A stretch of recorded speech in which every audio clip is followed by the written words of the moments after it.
she was this really chatty, happy woman, but I remember when I asked her that question, she just went stone silent, and she started sobbing. She told me she had left 4 children behind in Guatemala. She was a single mom. Her husband had left her for another woman.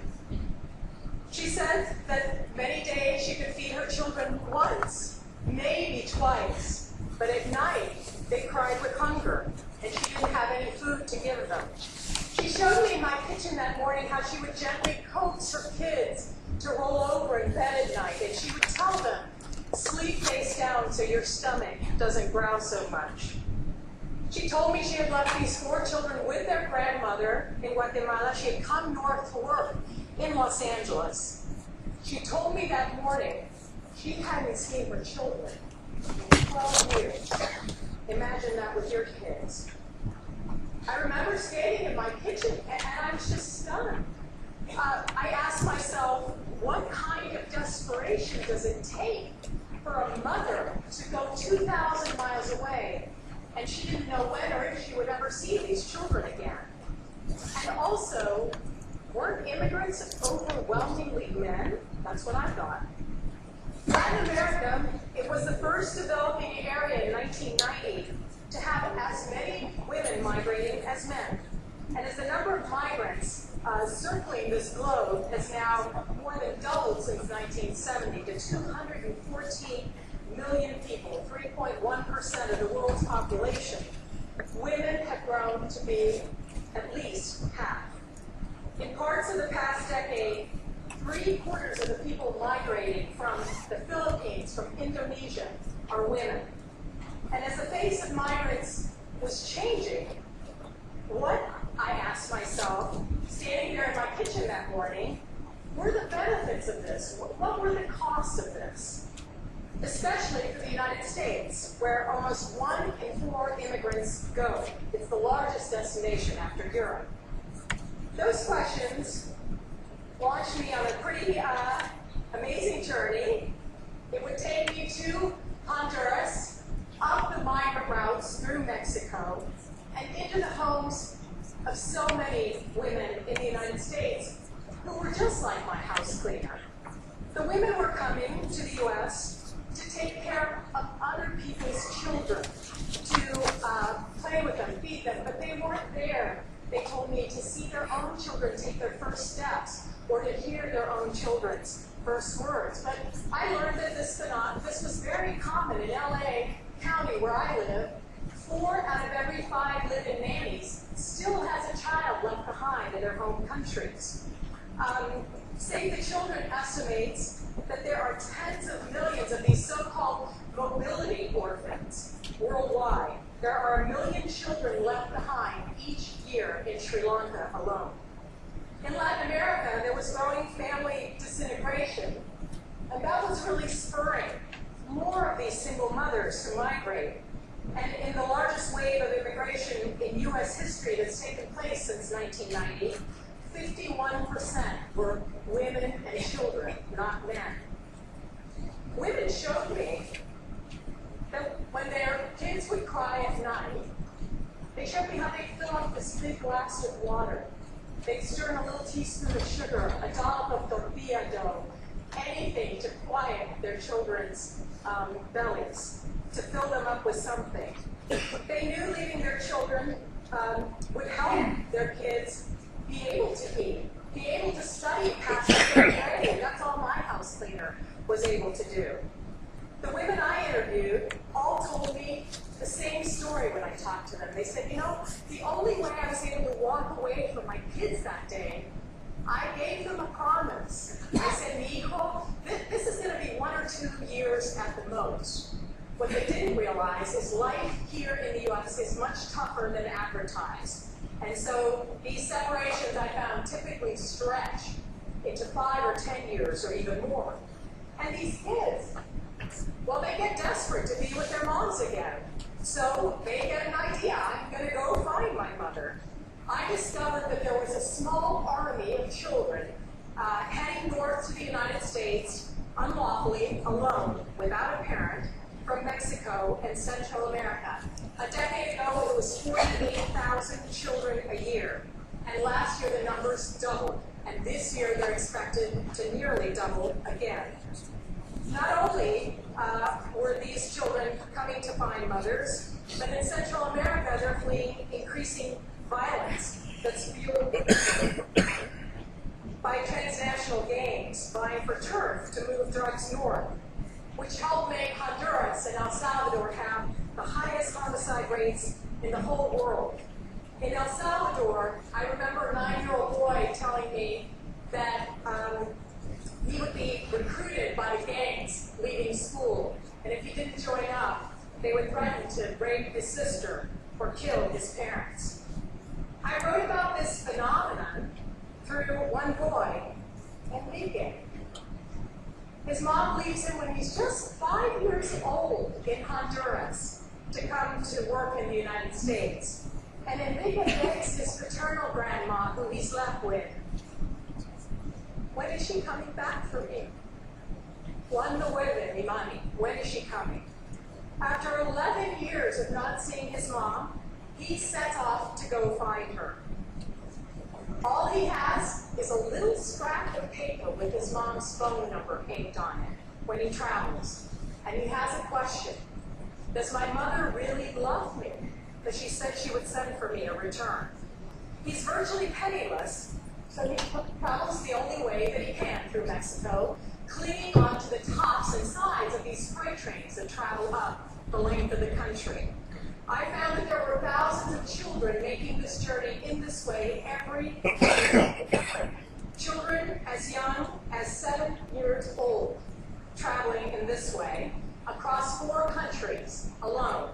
And I traveled with this boy, 12-year-old Dennis, who is coming to find his mother in California. These kids are navigating by little more than the arc of the sun. They have no idea really where they're going. And from the moment that they cross this river, the Suchiate, that divides Guatemala from Mexico, and enter Mexico, they're really hunted down like animals all along the way. They run from people that are trying to rape them and rob them and kill them and deport them. And they face bandits and corrupt cops and gangs who control the tops of these trains that they travel on. There would be 10 or 20 gangsters on top of each train going from car to car, surrounding groups of migrants, robbing them, throwing them to the churning wheels below. And now there are the Zetas, who we know is the worst narco-trafficking cartel in Mexico, and now they control the train routes. The Zetas are kidnapping 22,000 Central Americans every year. And this is the faces of the people that they're kidnapping. And they prefer kids because they can use that slip of paper with the number of the parent to demand ransom. They're a better target than the adults. And of course, they face the train itself. The Central Americans crossing Mexico, until recently, were crossing without permission. And so they couldn't get on at the train stations. They had to get on these trains as they're moving. And take my word for it, this is a lot harder than it looks.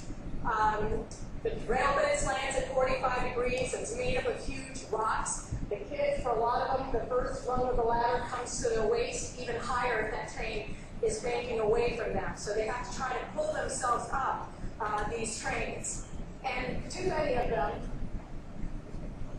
that I saw had lost arms and had lost feet and legs, like this 14-year-old boy that I met. There are shelters full of people who have been mutilated by the trains in southern Mexico.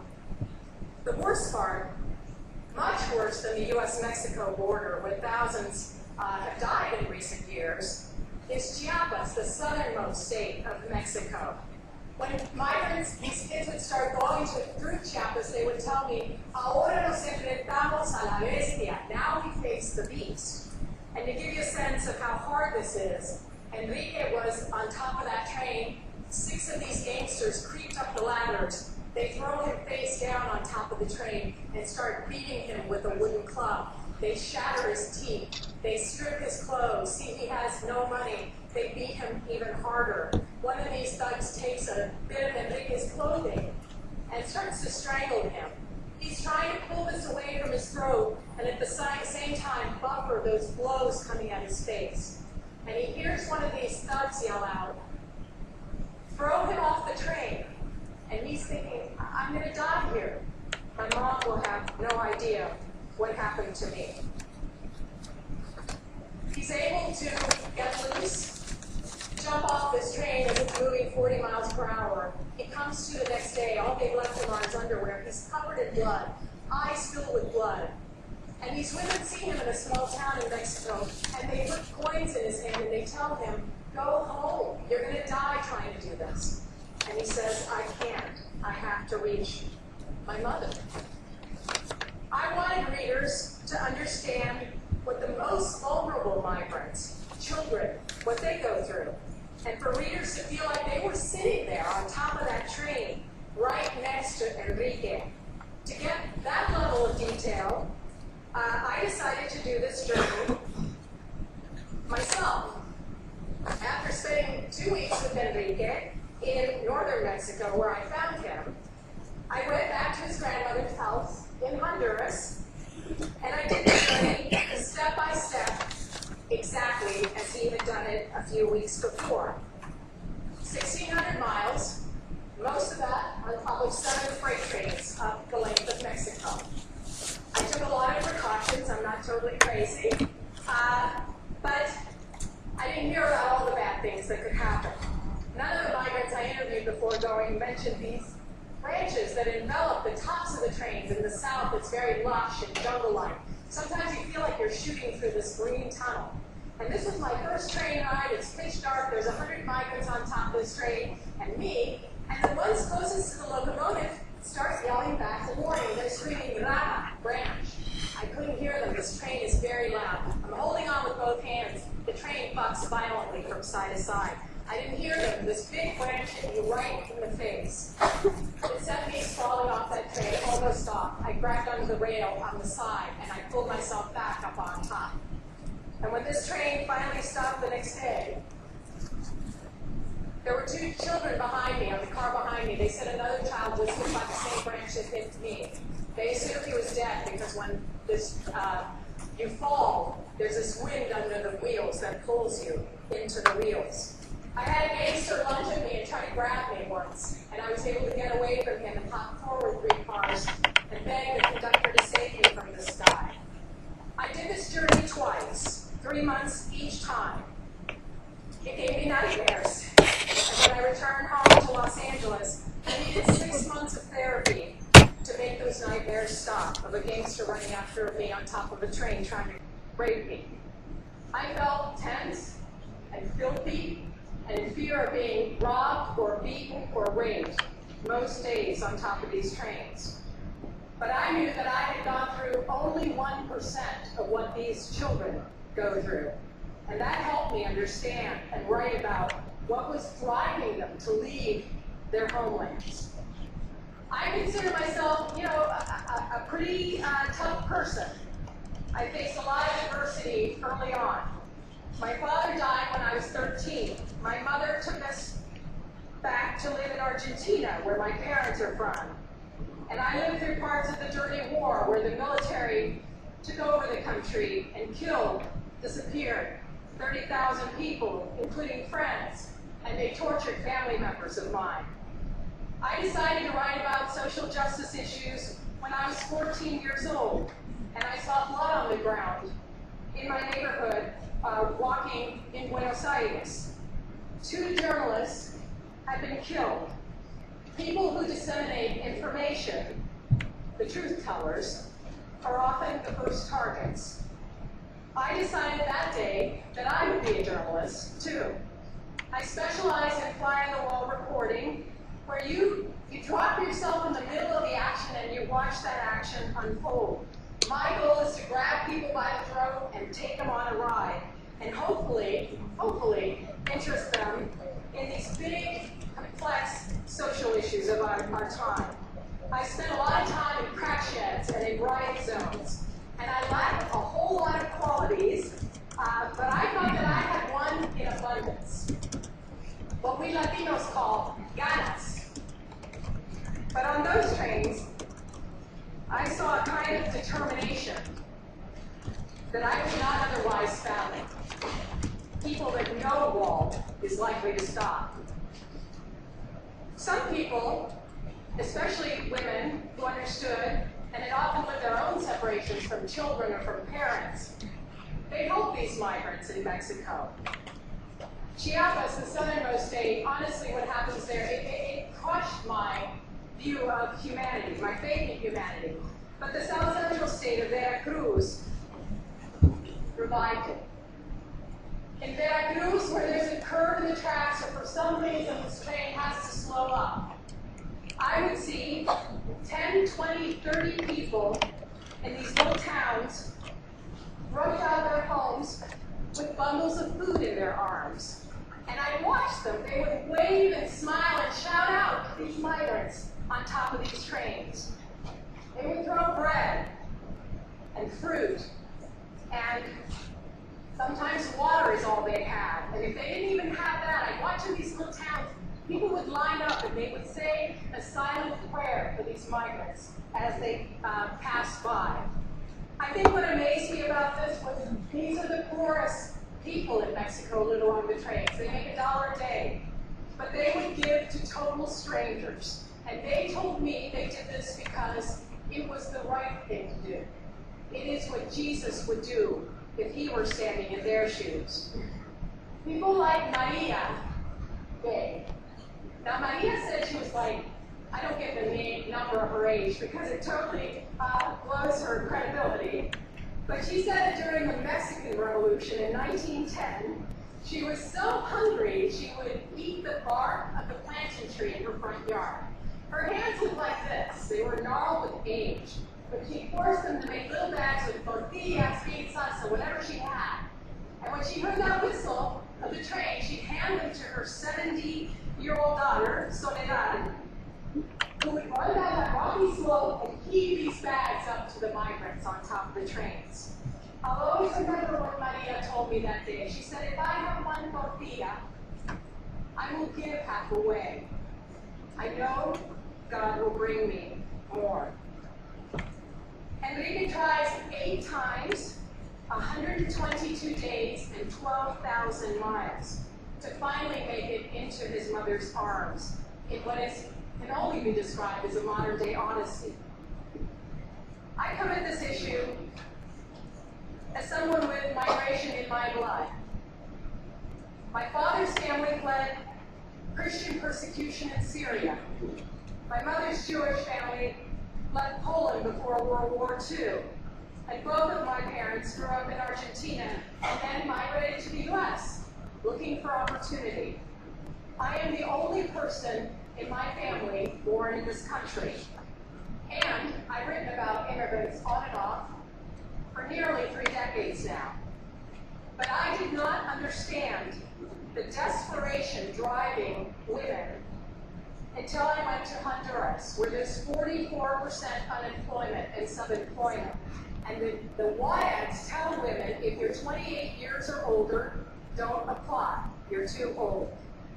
I was judgmental towards my house cleaner when she told me she had left her children. I remember standing in my kitchen and asking myself, what kind of a terrible mother leaves her children? But I understood when I saw the consequences for kids in Enrique's neighborhood whose moms stayed. I watched them work in a dump. Trucks would rumble up with trash, women and kids fighting for position on either side of these trucks as the trash would slide down, trying to pick out anything that they could sell. I watched a 6-year-old boy work in that dump that day. It was an assault on the senses for me. I've never been in a place I felt like I couldn't breathe as a journalist. This 6-year-old boy was working there. He reached into this mug and pulled out a bit of bread to eat. Migration is among the biggest social and economic issues of our time. It's complex. It has many shades of gray. The movement of people, as was said earlier, brings great benefits and problems, both for sending and for receiving countries. And in the United States, there are winners and there are losers, depending on who you are, from the recent massive influx. Migrants have done many jobs Americans don't want to do. They've helped spur our $13 trillion economy. They've prevented businesses from closing that would have to pay higher wages to natives. They've cut costs of all goods and services that all of us buy in this country by 5%. But there have been clear consequences, too, not just for the 1 in 14 Americans, mostly African Americans and Latinos with no high school degree, who have seen their wages in some industries depressed. The consequences for these migrants are there for these women and children as well. Yes, these moms come here, they are able to send money back, and their children do eat, and they do study. And that's huge. I don't want to minimize that in any way. But it's also true that after years apart, a Harvard study showed 85% of children coming here separated from a parent in the process of coming here. These children resent and walk up to the line of hating their parents for leaving them. They don't understand it. They feel abandoned. They say, and I interviewed hundreds of them, I would have rather gone hungry but had my mom by my side to love and protect me growing up. I watched a boy in Los Angeles say to his mother's face, even a dog doesn't leave its litter. And I think what's so sad is so many of these women are losing the most precious thing, the love of their children. There's also broader social fallout because these children are more likely to join gangs and get pregnant to escape with an older man to escape these very conflicted homes. The study showed these kids left behind, they have higher levels of depression, lower academic levels, greater physical and emotional problems, and more of them are drug abusers. This is more common. Enrique turned to glue sniffing to fill that void of his mother's absence, and that's something he's found hard to get away from. Today, we will discuss and distill ways to make this a better world for migrants, and especially for the most vulnerable, for women and children. The women I met in Latin America and on these train routes were clear on what they saw as a better way. Most of them stressed that they would rather stay at home with everything that they know and that they love, their families, their children, their culture, their language, than feel forced to go to a foreign place to live. If they could feed their kids, if they could send them to school, if they just had a shot at being able to do that, most of them said they would not leave. They said that the world needs to tackle this exodus of women at its source in terms of helping to create opportunities and jobs in developing countries. And for the U.S., that means working on the lack of opportunities for women in just 4 countries and send 3/4 of the people who come here without permission. What if we bring everything we can to this task? Microloans, trade policies that clearly allow more goods in from these particular places than other places. Help promoting education for girls, which together with culturally sensitive family planning can help reduce overpopulation.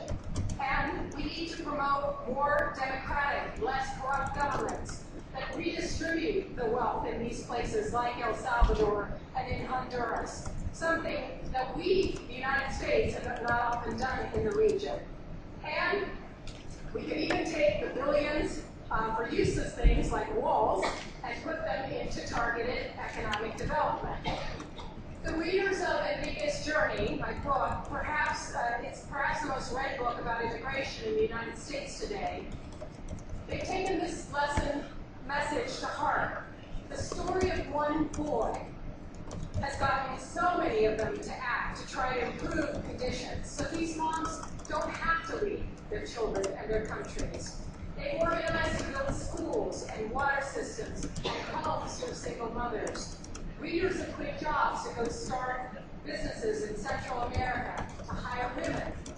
California high schools sold cookies and raised $90,000 to provide microloans to coffee-growing women in Olopa,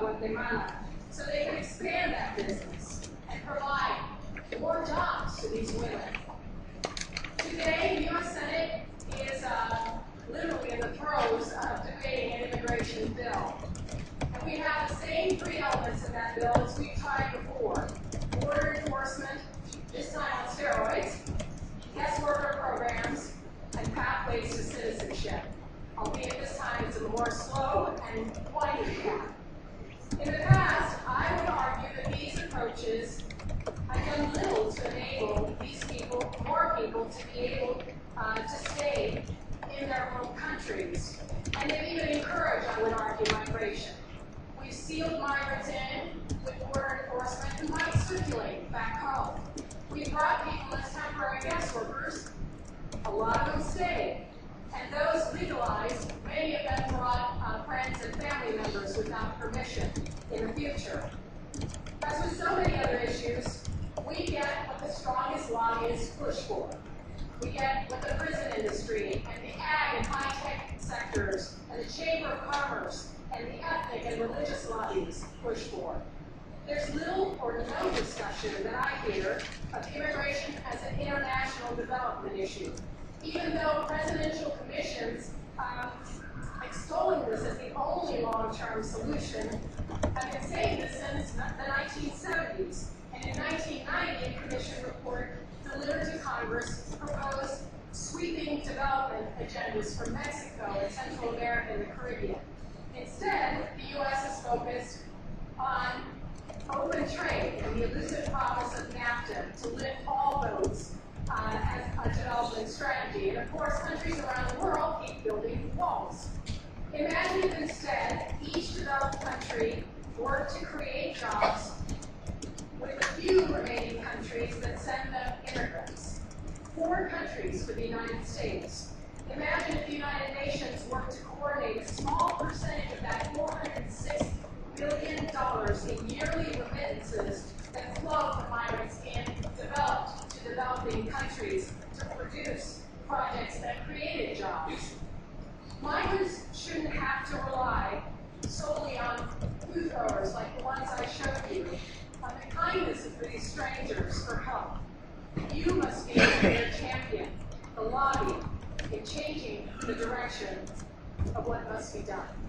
Thank you.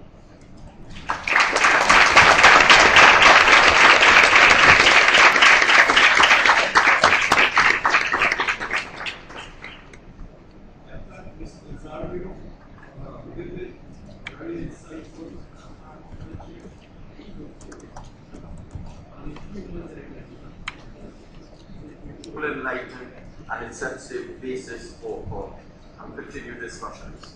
Thank you very much.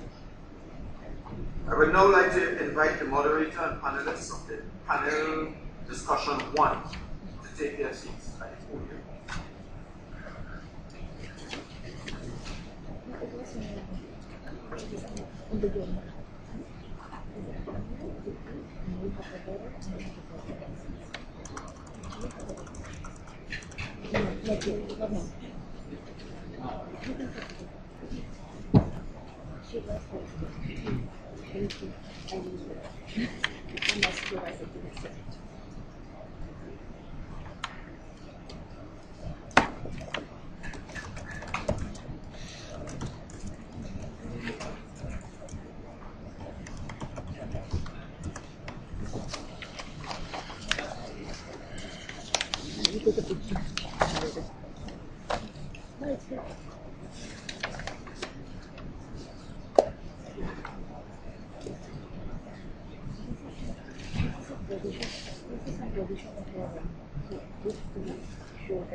Panel 1 on migration and development, drivers and impacts. Issues I'm Susan Martin, I'll be moderating this session. Issues of migration and development have been on the global agenda for decades, but remain as current today as ever. Most prominently, migration and development was a focus of attention at the 1994 Cairo Conference on Population and Development, where it mostly discussed were the impacts of development on migration, both on trends and on patterns of migration. Picking up some of the themes which Sonia ended her comments. In the next decade, in the 21st century, a lot of the focus has shifted to also discussing the impact of migration on development, the role that migrants play in the development of both their countries of origin as well as their countries of destination. This theme was picked up on by the Global Commission on International Migration, and then in the 2006 high-level dialogue on migration and development, and has been a persistent theme of the Global Forum on Migration and Development. And it is, of course, the major focus of the October high-level dialogue. The timing of the high-level dialogue is notable in that it takes place during discussions of the post-2015 development agenda and a very important role that migrants and migration in general play with regards to development processes. As we will hear, the interconnections between migration and development are complex. Many of the impacts are very positive in stimulating development, whether it's poverty reduction, but also access to education, whether healthcare, etc., the human aspects of development. But as we've just heard very vividly, there are costs as well to migration that put pressures on development, costs that are, first of all, borne by the migrants themselves, but also social and economic costs that are borne to countries of origin, transit, and destination. Too many people still migrate by necessity, not by choice, and too often, as we've heard, take dangerous routes in order to be able to try to get to their destination countries. As an international community, we still seek to find ways to make migration into more of a win-win-win situation for migrants, for countries of origin, and countries of destination. It's a quest that's certainly worth pursuing, but one where we still need quite a lot more ideas and commitment in order for it to succeed. Our panel is composed of some of the leading experts who have been studying these issues for decades. They bring a wealth of information and perspectives. I'll introduce them in a minute, but let me say a word about the ground rules for this session, because we're running a bit late. We'll have about an hour for our presentations and then Q&A. Each of our panelists will have 10 to 15 minutes to do their presentation. It will be followed by questions and comments from the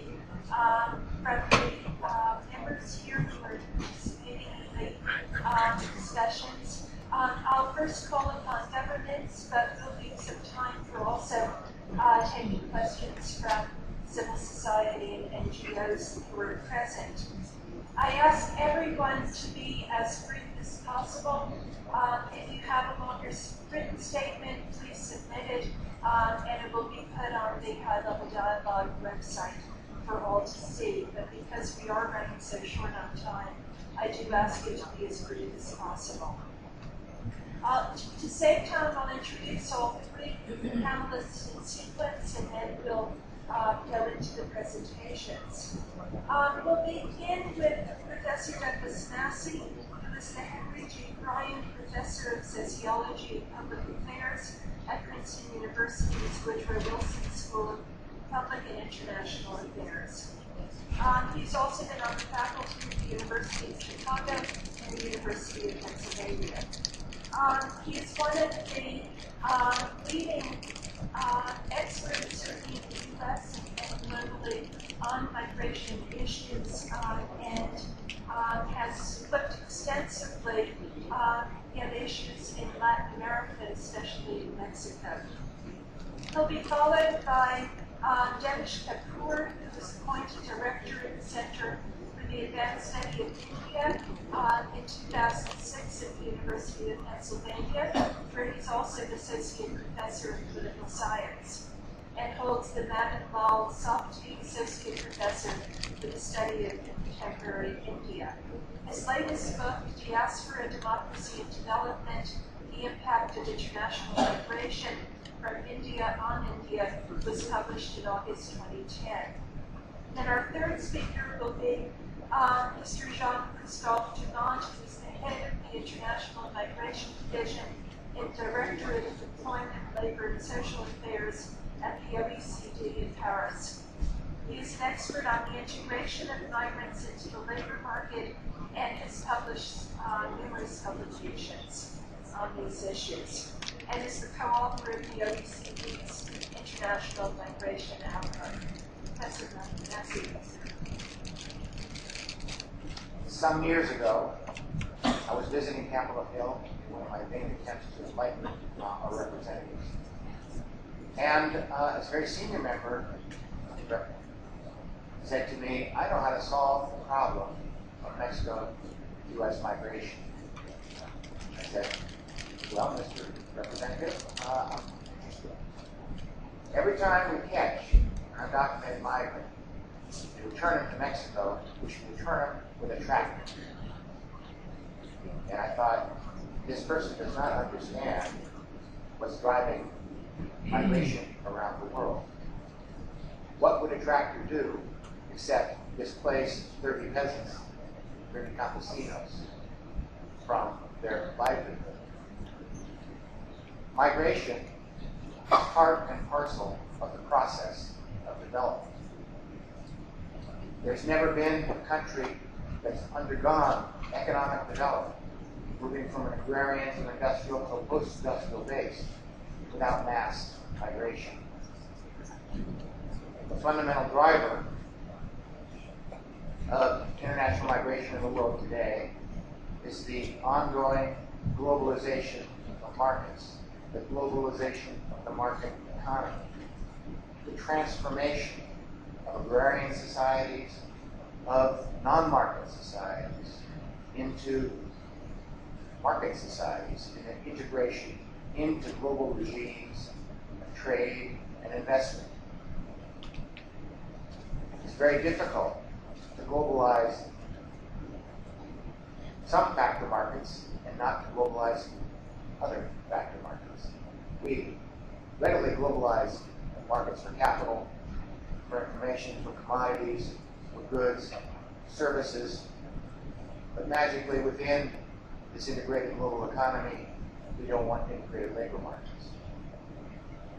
And this is the fundamental conundrum of the 21st century. Development and the extension of markets across international boundaries has always been a fundamental driver of migration. This was true in the period between 1800 and 1920, when the process of economic development, market formation was sweeping across Europe as development forces hit country after country, waves of immigrants were unleashed. Many of these migrants simply moved from the countryside to the city to contribute to the process of urbanization. But many could not be absorbed by the local economy and migrated internationally. Between 1800 and 1920, some 54 million Europeans left the continent. The same thing is happening today, only on a larger scale, with more expansive markets, reaching almost every corner of the world. The process of economic development creates migrants. And the policy challenge for policymakers in both developed and developing countries is to come up with ways not of stopping this movement, which is bound to occur, but to manage it in ways that are beneficial for all parties, rather than erecting barriers, try to channel the flows in ways that are least harmful and most beneficial, both to sending and receiving societies. This is the fundamental challenge of the 21st century. Countries, in my opinion, need to move away from a concept of migration blockage, migration restriction, towards a philosophy of migration management, making the crossing of borders ironically easier rather than harder.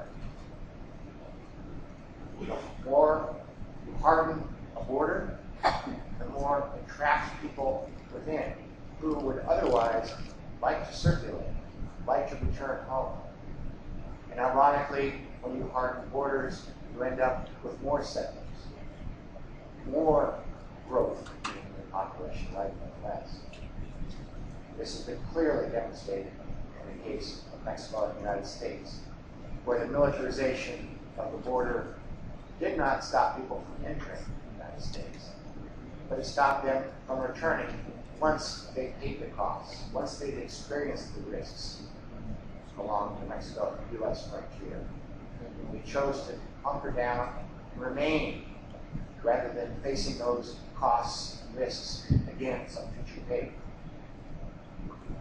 So by spending $3 billion in border enforcement, the United States simply in the 1990s doubled the net rate of undocumented migration to the country. If it had done nothing, the number of undocumenteds in the country today would be half the level we observed. But because it militarized the border, it actually accelerated the population. Because demography, we have very simple equation. Net migration equals in migration minus out migration. And if your policies reduce out migration and have little effect on in migration, the only option, the only possible outcome is increasing net migration, which is what occurred. So the challenge for developed countries is to form partnerships with developing countries within their spheres of influence, with whom they are connected to by historical relations of trade and sometimes colonization,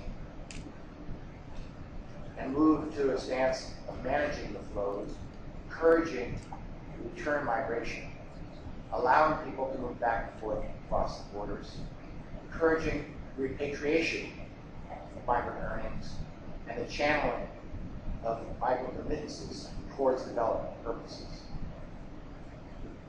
If we do this, if we approach migration from this point of view, it will lead to a far more rapidly developing third world, a more humane international migratory system with fewer negative consequences for sending and receiving societies. So migration is a good thing. It's part and parcel of the process of development. Migration means the country is in the process of growing and changing, developing economically.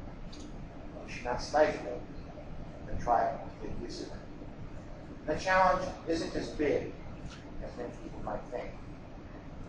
All the inequalities that exist across countries today, with all the massive inequality we observe, only 3% of the world's population live outside the boundaries of their country of birth. And about half of that 3% are simply local displacements that happen to cross an international boundary, of course, being displaced for whatever reason, and or members of people living in the former Soviet Union, where the disintegration of the Soviet Union, many Russians and many nationalities ended up being foreigners in places where they were actually resident. So only about 1.5% of the world's population are long-term international migrants the way we think about it. So our goal is really to manage a fairly small problem on a global term and make migration part of the process of development and consolidation and integration of a fully developed and more people world. Thank you.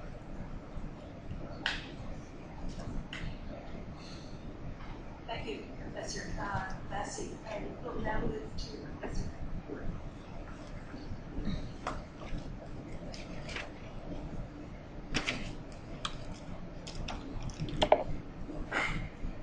Thank you.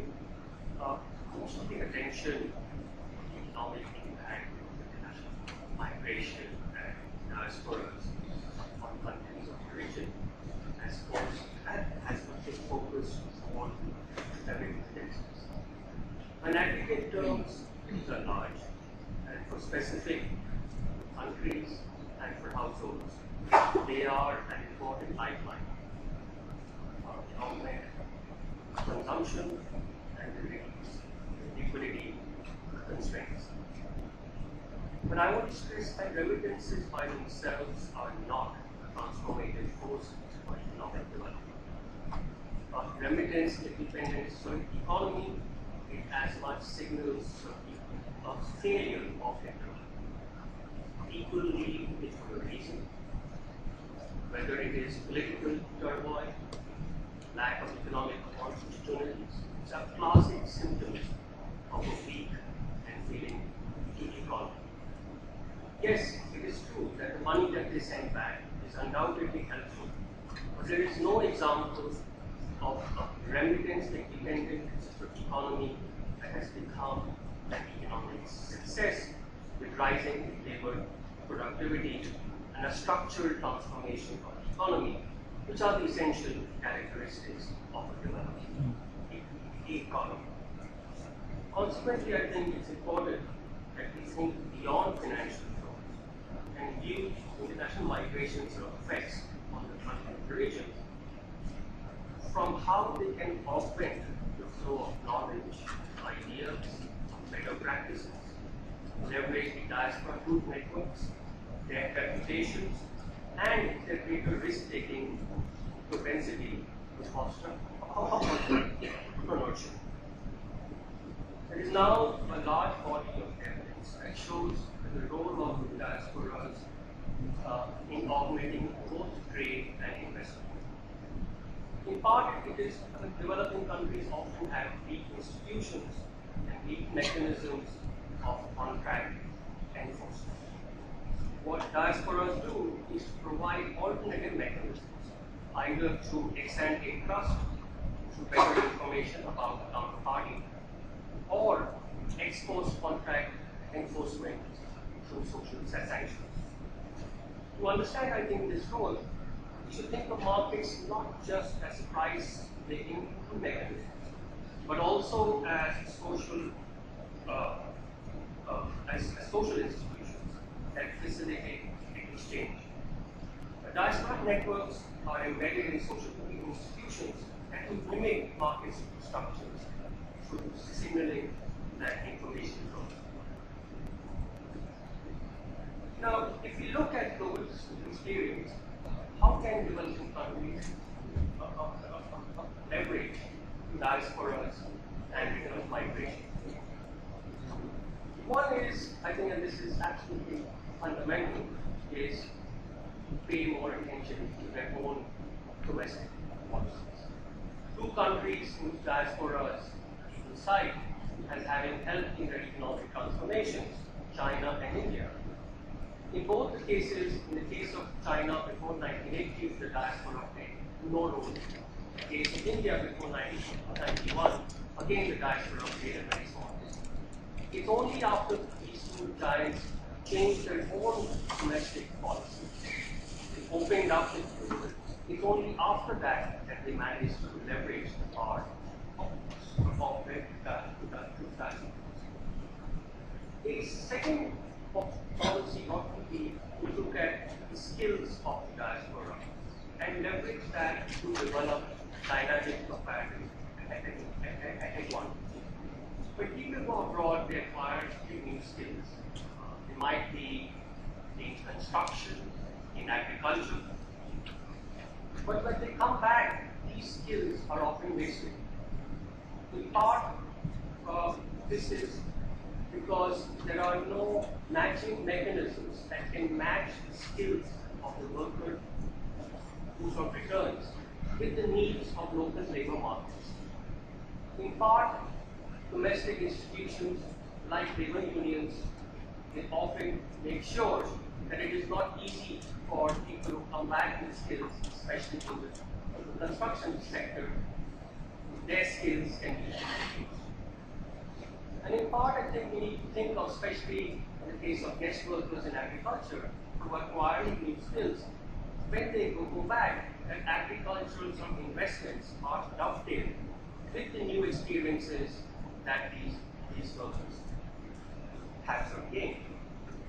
When it comes to high-level skills, there's a fair bit of focus on that. We have rich experiences from countries ranging from Taiwan, South Korea, Ireland, China, India. But I think there we want to be careful about one thing, in the case of health. Often when people train in health in rich countries go back, their skills are often in the tertiary sector. But the health needs of poor countries are often in public health. So this can as much bias the direction of health policy rather than attenuate the existing failures.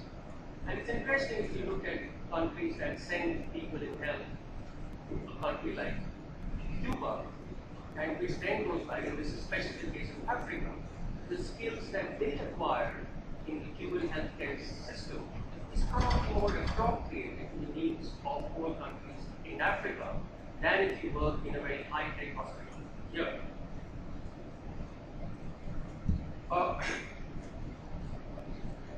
The part played, especially by skilled migrants, often is used in the way in what we call in-sourcing.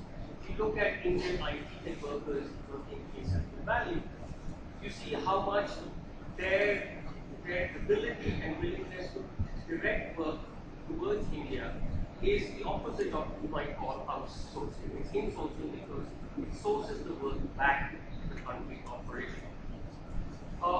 The Chinese diaspora, especially in Southeast Asia, is responsible for about 2/3 of all FDI in China, has played a particularly sort of important role in FDI. And I think it's a classic case of how a country can leverage the skills as well as the wealth of its diaspora. But again, I think it's very important to see how Chinese government, especially local government policies and the receptivity to its diaspora, both matter a great deal. Why China was able to leverage so well its diaspora's skills. A third issue that comes into the picture was the need to diversify the location of where the migrants go. So you get a bigger bang for the buck if migrants from Anglophone Africa go to continental Europe than if they go to the UK. Or if migrants from Francophone Africa go to the UK rather than going to France. And that's because if you go to the very country where you already have strong linkages, the marginal impact of new information is much lower than if you go to a country where you don't have prior strong linkages, and therefore the marginal impact of new information is larger. The whole way that countries are trying to augment their diasporas is to set up new institutions that try and leverage the diaspora.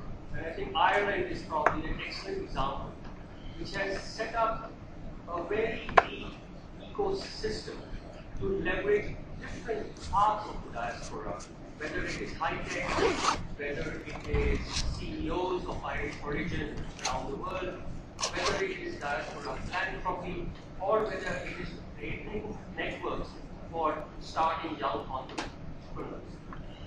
But of course, setting up these institutions is not easy, it's also not very cheap.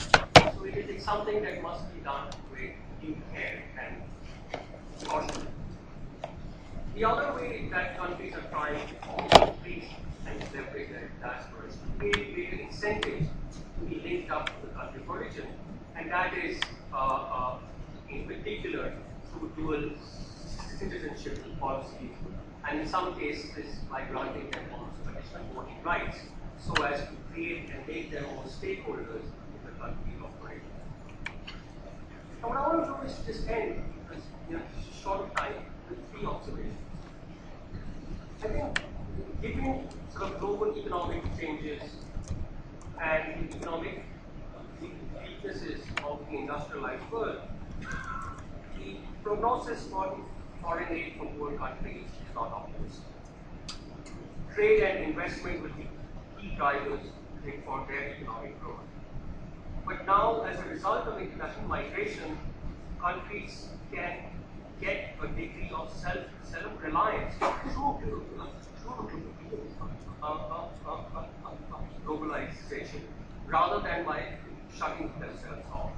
And as the Nigerian finance minister put it very well, that it is Africans who will invest in Africa. But this can only happen if countries are prepared to reflect much more carefully why people leave in the first place, whether they are leaving for positive reasons or for negative reasons, for greater economic opportunities, or because they see no future as persecuted from a minority. But the former can leverage, but the latter will hemorrhage. I think lots of developing countries see the racism that migrants face when they go to rich countries. But they are far less open to seeing the racism that migrants face from other poor countries who come to their own countries.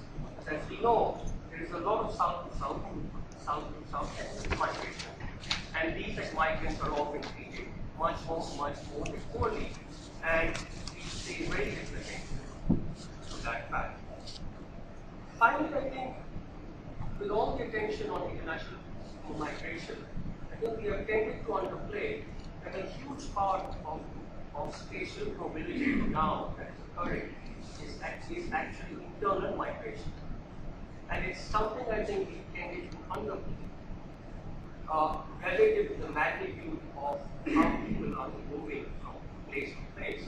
And I think we need to have some sort of greater balance in the focus, both on trying to understand drivers and implications of internal versus external migration.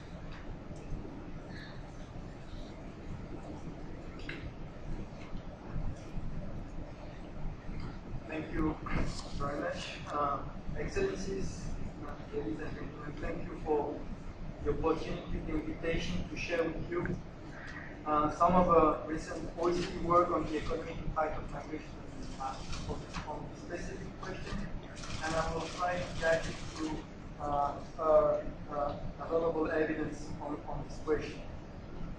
In many OECD countries, fortunately, the public debate on migration is strongly influenced by negative perceptions about the costs and benefits of migration. And the situation, to some extent, was some with the Great Recession, as you can see from this graph, again from transaction finance. Beliefs about migration prejudices actually contribute to shape preferences regarding migration policies. This graph shows a positive correlation between the proportion of individuals thinking that migration has a positive impact on the economy and the balance of opinions in favor of migration. The problem is that these beliefs are often wrong, based on misconceptions rather than hard evidence. Two issues are particularly sensitive in the public opinion. First one, the impact of migration on the labor market. Do immigrants steal our jobs? Do they bring wages down? Second, the impact of migration on public finance. Are immigrants a drain on the welfare state? Well, let's look quickly at the evidence. There is, as you know, an intense and continuing debate in the academic literature on the impact of migration on wage economy in the United States. I do not want to go into this debate in detail, but just to draw the bottom line. And the bottom line is that in the long run, the average effect of migration on native wage tends to be slightly positive. It's, however, negative on previous migrants and minorities, and it's fair to say that the evidence on less educated native born are mixed. If I quote just one reference, the latest article by Ottaviano and Peri in 2012 in the Journal of European Economic Association, rethinking the effect of immigration on wages, they show that immigration in the US between 1990 and 2006 has actually increased by half a percentage point wage of native born on average. It has contributed to decrease wage of foreign born by approximately 6 to 7%.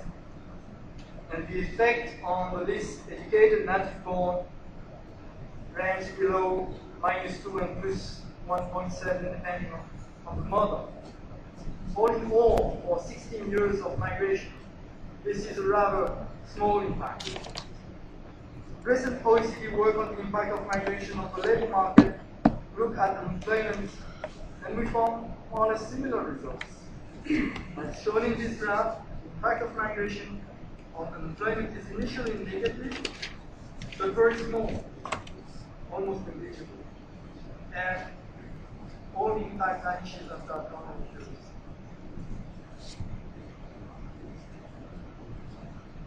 But to some extent, this literature misses the point, and what would question this policy relevance. The studies I've just mentioned are looking at the impact of overall migration, true, but the discretionary part, the one which is actually influenced by policy, is much smaller.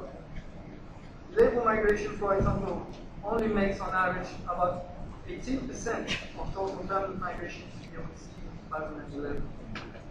No doubt that an analysis of the impact of labor migration on wage and employment will show much weaker and most likely positive results. Let me turn now to the fiscal impact. Evidence on the fiscal impact is also quite contentious. 2 weeks ago, the OECD published the first international comparison covering OECD, EU, and non-EU countries. We identified a positive net direct fiscal contribution of immigrants, meaning that foreign-born in OECD countries generally pay more in taxes and social contribution than they receive in individual benefits. For the US, UK, Switzerland, 3 countries where this question is particularly hot in the public debate, there is actually no difference between native-born and foreign-born households, as you can see from this graph. Once we take into account education and healthcare spending, the average impact remains positive. First bar on the left-hand side here. It's fair to say that once we allocate spending on public goods on a per rata basis, it turns slightly negative. And this is the third bar on this graph. It is safe to say that on average, the impact of migration on the public purse is more or less neutral. And this is the result of 50 years of migration. It could easily be argued that recent migrants who are better qualified generally make a positive contribution. In many OECD countries, recent migration actually helps to fill skills gaps at different levels and support employment and economic growth. As you can see from this graph, natural increase accounts for a decreasing share of population growth in the OECD. Between 2001 and 2011, migration actually accounted for 40% of population growth. And by 2017, will become the main driver of population increase in the OECD area. The picture is even more striking if we look at the expected change in working age population. Without migration, working age population will actually decrease in the OECD by 2020. The current migration level will actually be insufficient to maintain working age population in the EU by this horizon.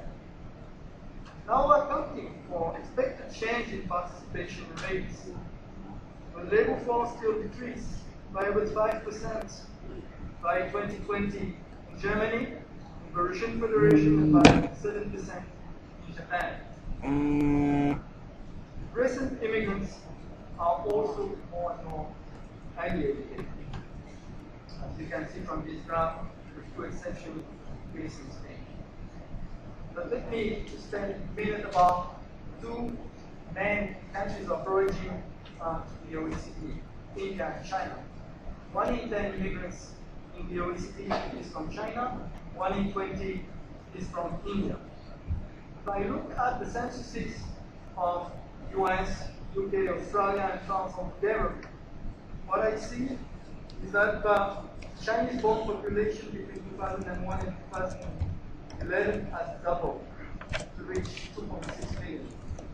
The share of tertiary educated among men increased by 8 percentage points to 51%. In the case of India, Indian-born population in the OECD has increased by 1 million in 10 years.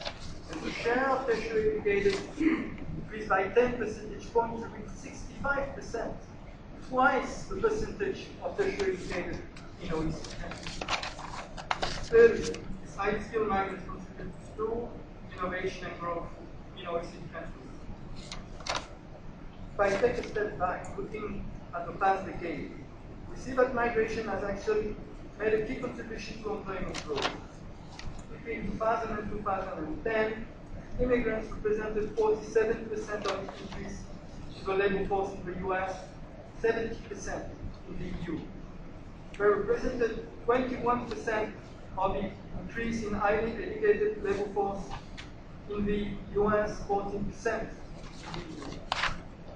And in terms of occupation, new immigrants represented 15% of increase into strongly growing occupation, 22% in the US. It means that immigrants are going into occupation which are gaining employment.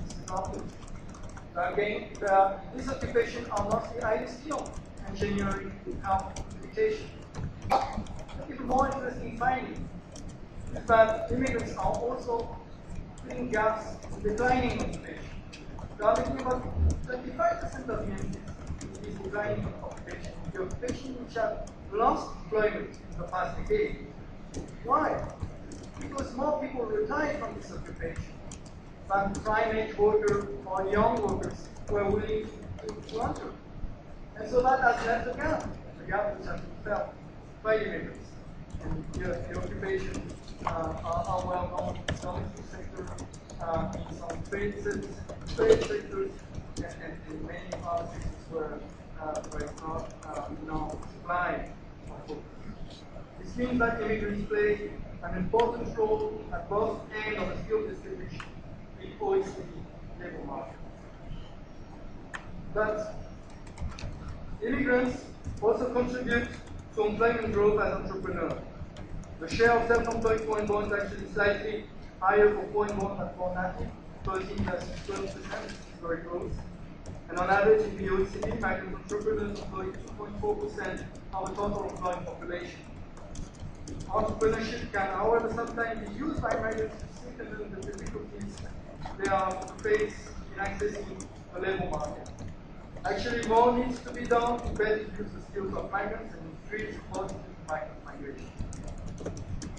In all OECD countries, the employment gap between native-born and foreign-born workers is higher, sometimes much higher, for tertiary educated than for low educated. The employment gap is superior to 10 percentage points, for example, in Sweden, Germany, Spain or Greece. Furthermore, tertiary educated immigrants are often working in jobs which do not correspond to their qualification, notably for those originating from low and lower income countries. For these two groups, more than 1 out of 3 tertiary educated migrants is working below its level of qualification. Excellencies, ladies and gentlemen, there is a large pool of talents out there, and countries are not using it to its full potential. Simply raising immigrant employment rate by gender, age, and education level to that of an athlete would actually generate a large fiscal gain in many countries. More than half a percentage point of GDP in Sweden, France, and 1 percentage point of GDP in Belgium and Israel. To conclude, settled immigrants and newcomers to OECD countries from various cultural backgrounds can play a multiple role, notably if employers are involved. They can help facilitate matching between supply and demand for various types of skills needs. It's also important to reinforce safeguard mechanisms, including through workplace enforcement procedures, to limit adverse effects and the risk of abuse. Working with employers can also help to promote diversity in the workplace and fighting discrimination. Second, immigrants' productive role needs to be recognized. An informed and balanced public debate on migration is necessary to limit misconception and to help to avoid that this becomes self-fulfilling prophecy. Lastly, migrant skills need to be better utilized. Cutting on integration programs now may have long-term consequences on both social cohesion and the public purse. But I would like also to emphasize that those who are excluded from the labor market, those who are in low-paid jobs, have too few resources to share with them. That means that integration, better use of migrant skills, and development are actually two sides of the same coin.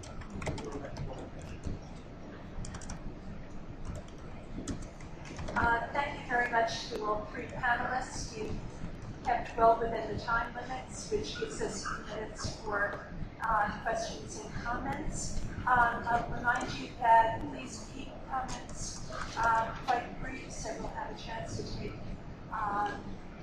all of those questions that are asked. I understand that the delegation from Peru asked for the floor.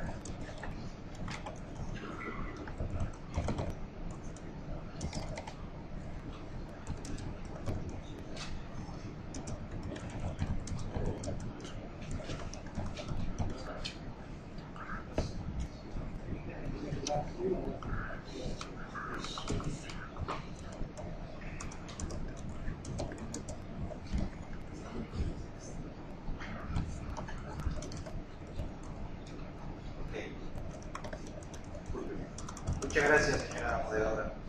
Permítame en primer lugar saludar la convocatoria a este panel de discusión, evento que se enmarca dentro de la preparación de los Estados miembros que estamos realizando de cara a lo que será el segundo diálogo de alto nivel sobre integración internacional y desarrollo a desarrollarse en octubre próximo. Nuestro país, en reiteradas oportunidades, ha señalado que es necesario que el segundo diálogo de alto nivel produzca un resultado concreto que a su vez pueda ser traducido en la articulación de la temática de la integración internacional con los demás procesos que sobre el desarrollo se vienen dando a nivel global. Haciendo un paralelo con la etapa previa y posterior al primer diálogo de alto nivel realizado en 2006, creemos que no debemos dejar pasar esta oportunidad para avanzar en todo el tratamiento de una agenda mucho más integral de este tema. A tal efecto, me permito traer a colación la experiencia que nuestro país tuvo en la organización y liderazgo de la Conferencia Internacional Especial a nivel ministerial de países en desarrollo con flujos sustanciales internacionales de migrantes, desarrollada en Lima en mayo del 2006, la misma que se realizó atendiendo una invitación extendida por la Asamblea General en aquella oportunidad para formular iniciativas que contribuyesen al primer diálogo de alto nivel. Dicha conferencia, juntamente con otras iniciativas desarrolladas en ese momento, sirvió para dar forma a una interacción mucho más ordenada entre los estados y los gobiernos con los representantes de la sociedad civil, demostrando claramente el rol que los migrantes pueden tener en beneficio de sus sociedades de origen, así como en las que las acogen, cambiando el paradigma de la migración vista ya no solo como un problema, sino como una oportunidad y en algunos casos una solución. Continuando con nuestro activo involucramiento en este tema, tengo el agrado de informarles que los días 22, 23 del presente mes se realizó con singular éxito en nuestra capital, Lima, la cuarta reunión global de las presidencias y secretarías de los procesos conflictivos regionales sobre migración, con la participación de 64 representantes de 16 procesos conflictivos regionales sobre migración procedentes de los 5 continentes y de los foros regionales emergentes. La reunión fue organizada por el Ministerio de Relaciones Exteriores del Perú y la Organización Internacional de las Migraciones, la OIM. La reunión permitió conocer las medidas desarrolladas al interior de los procesos conflictivos regionales para aumentar sus capacidades y lograr una efectiva gobernanza migratoria regional unidas a avanzar hacia una gobernanza global. Entre sus principales conclusiones es preciso destacar los procesos constructivos regionales sobre migración, los foros interregionales sobre migración emergentes son componentes fundamentales de la arquitectura institucional mundial de la migración y un importante medio para fomentar el diálogo y la concertación entre los países que comparten intereses y retos comunes en el ámbito de la migración. Es sumamente provechoso ampliar la participación a escala regional e interregional, inclusive de entidades económicas, comerciales y de desarrollo regionales, y dentro de las mismas, y propiciar la interacción entre estas dos esferas y los procesos mundiales de diálogo sobre la migración, con miras a obtener mejores resultados tanto para los migrantes como para los países receptores. Los PCRs y los foros interregionales sobre migración han de contribuir sustancialmente a los debates a escala mundial, tales como el Foro Mundial sobre Migración y Desarrollo, el diálogo de alto nivel sobre migración internacional y desarrollo. Los PCR y los foros internacionales sobre migración han de desempeñar un papel preponderante al fomentar vínculos productivos entre la migración y el desarrollo, y al promover la protección de los derechos humanos de los migrantes, en particular de quienes se encuentran en situación de vulnerabilidad. Los siguientes pasos importantes que se han de dar en este ámbito son ahondar la base pragmática, intercambiar información y compartir las enseñanzas extraídas, particularmente para propiciar los beneficios que trae consigo la migración para el desarrollo humano y de las sociedades.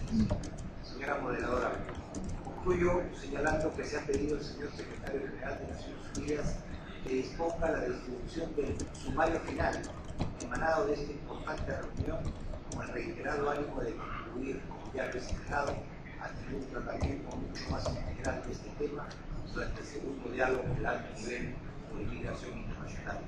Agradezco su atención.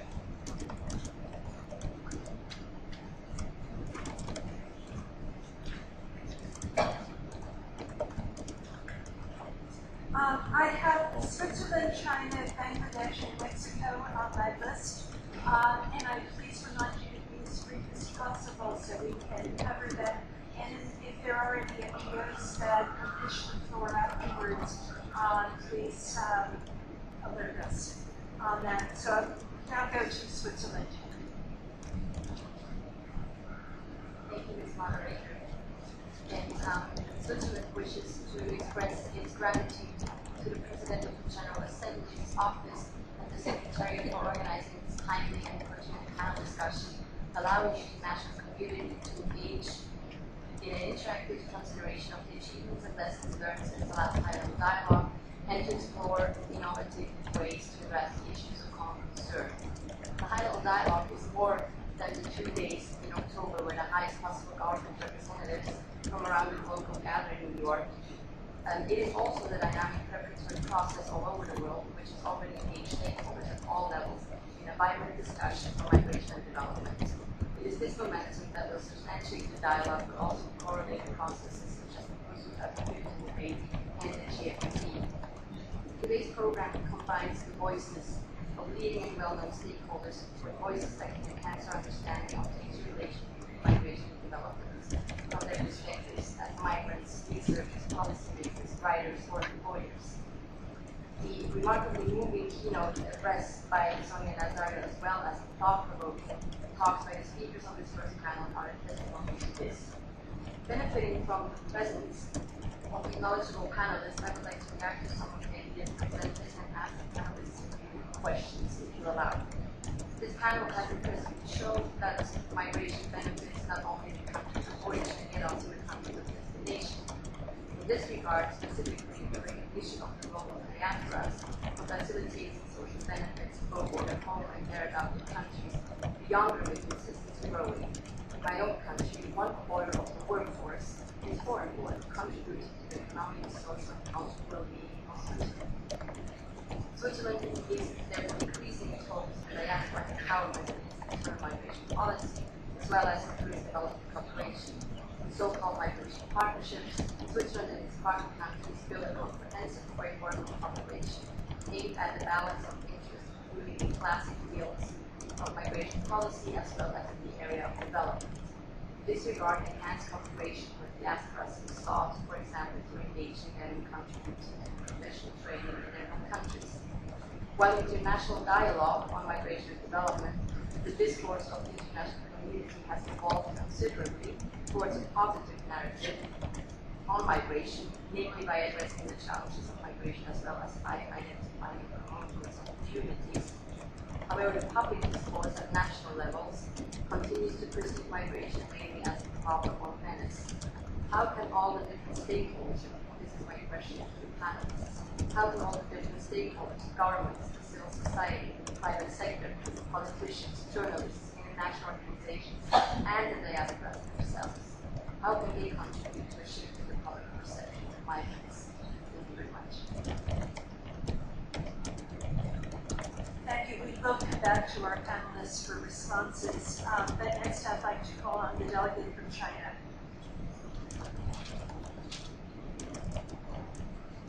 Thank you. 非常感谢那个主办方举办此次那个专家研讨会，非常的重要。正如之前主席所说的，这是在高级别对话之前，唯一的一次7A 授权的一次准备会。其次我想感谢几位专家，就非常清晰有力的发言和他们陈述自己的观点，非常的有用。对，我想点出其中的几点。对，首先是那个道格拉斯先生所说的，我们应该就是有效的管理移民，对，而不是去阻止移民。然后Mr. Copper 先生所说的，对，要重视一国的国内政策，对，然后并利用好海外移民的技能，对，同时我也想感谢Mr. Dumont 先生，为我们介绍了 OECD 国家里那个移民的情况。最后就是我想提出一点，比较重要的，就中方非常关切的一个问题。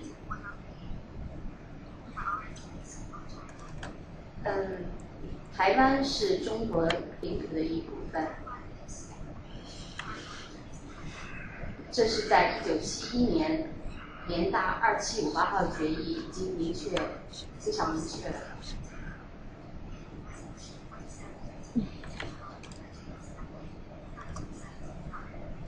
我想提醒就是专家或者是有关各方，使用联合国正确的措辞，是中国台湾省。同时我也想请主办方以后就是提醒一下，就邀请的专家注意一下这个。谢谢。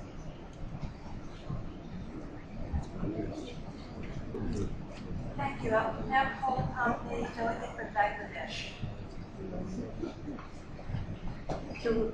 Thank you, moderator. First of all, Bangladesh expresses its gratitude to the Secretary General and the UN Secretariat for convening today's annual session, which we aim to setting important topics of the second high-level dialogue. And without going to read the statement, I will just make some comments. First of all, I would like to thank the keynote speaker for her excellent pedagogy and some useful thought-provoking ideas. I also like to thank the three distinguished panelists for their presentation. Especially, I want to comment Mr. Loftus' views that it's very important that we have to see migration as a positive element for development, and we have to move our philosophy from migration restriction to philosophy of migration management. And migration is a good thing, and it means when there is migration, it is unstoppable, and when migration occurs, this means the economic development is very much on. So we need to include migration in a comprehensive development efforts nationally, regionally, and globally.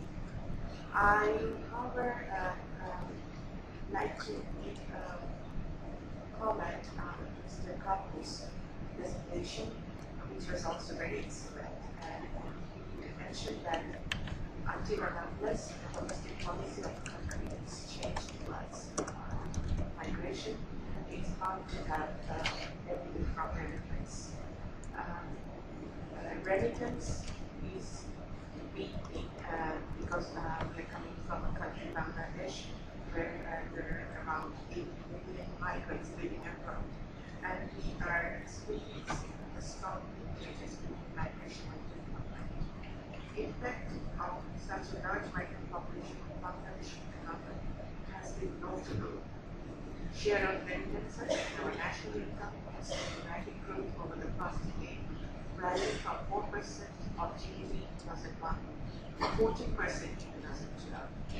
Remittances that Bangladesh receives is actually 6 times of ODA received and 12 times of FDI received. We have seen that remittances also become more effective in Bangladesh, as 13% of countries receiving households were below poverty line compared to 24% for non-receiving households. And over the past few decades, we have seen how temporary migration and remittances have contributed to poverty reduction, human capital formation, increased social mobility, and the attainment of a number of social and economic goals. Migration has also empowered women and embraced their families in Bangladesh. And that is why Bangladesh has declared overseas employment sector as a first sector. We have taken purposive steps to mainstream migration within the overall nation's national development processes, including the poverty reduction strategy. I would really like to have some, I would really like to request Mr. Kapoor if he can enlighten us some more experiences and how this remittance can help in the economic development of the country, both in the sending and receiving countries, as well as in the social development of the both ends. And I also like to highlight here that the concept of migration being an enabler of development has subsequently grown in significance internationally and is well called the UN political agenda. For instance, the UN Casting report on the past 2050 UN development agenda acknowledges better managed migration as an essential enabler for inclusive social and economic development. So I would like to hear from Mr. Kapoor on his perspective on this. And last but not the least, I truly agree with all three distinguished countries that we have to universally continue advocating for migration to be recognized as an essential component of any future global development framework, and migration and development are a highly interdependent process. It will be impossible to create a sustainable development framework without taking full account of the potential of migration to assist poverty reduction. That's it.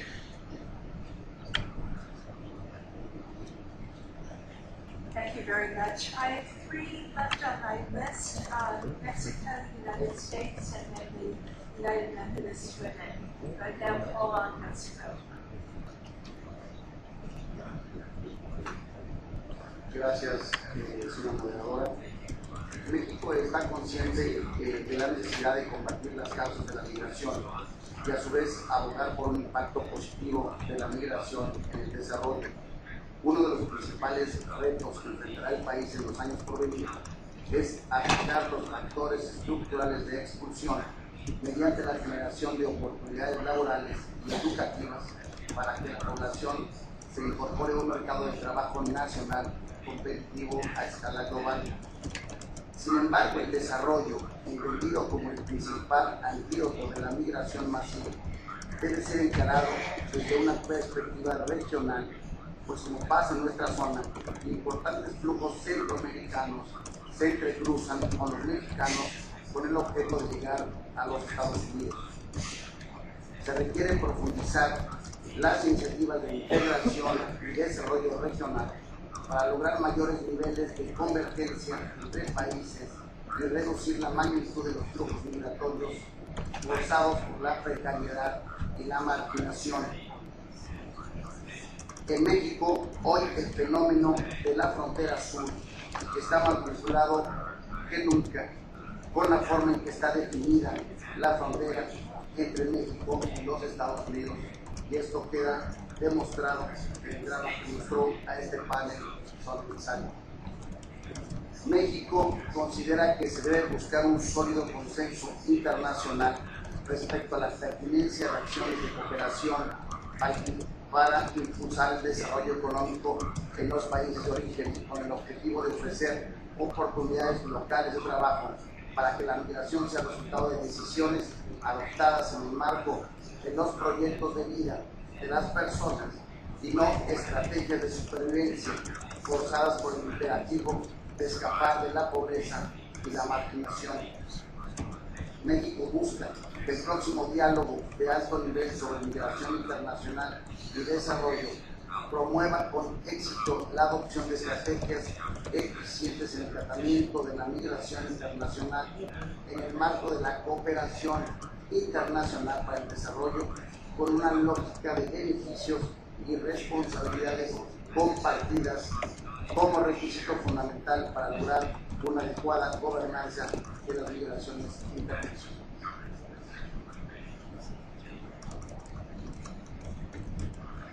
Thank you very much. Now call upon the United States. Thank you very much. Thank you. Thank you very much to the organizers of today's excellent panel, to the panelists themselves for a very interesting discussion and comments. I just wanted to make a very brief comment to note the common thread among many of the presentations and the comments on the importance of diaspora engagement. And in that regard, I wanted to first just give a nod to the International Organization for Migration, IOM, and congratulate IOM on its really superb diaspora ministerial last week in Geneva, which I and many of us in the room had the pleasure to attend last week. And on IOM's excellent preparation overall leading up to this high-level dialogue. I think the fact that over 500 high-level officials attended the Diaspora Ministerial last week is a real indication of the very great interest the international community has in on the importance of engaging diaspora as a real driver of development. I think that's an emerging issue that we will be hearing much more about. Thank you very much. Thank you. I now call for our final speaker, the United Methodist Women. Thank you, Dr. Martin. I am very, very encouraged by the panel today. I want to thank the President of the General Assembly and the Secretariat for an excellent panel. And I must say, it's one of the first times I've heard in the UN system a real effort to address the nexus of migration and development in terms of root causes of migration and the need for a broader look at development. And I think that that's a critical conversation that needs to happen as we assess the MDGs and look towards the 2015 agenda. I want to really thank Sonia Nazario. My organization, United Methodist Women, is about 800,000 women in the U.S. working globally, and thousands of them read Enrique's Journey as part of a process, a reading program we're involved in, so we've been following her work closely.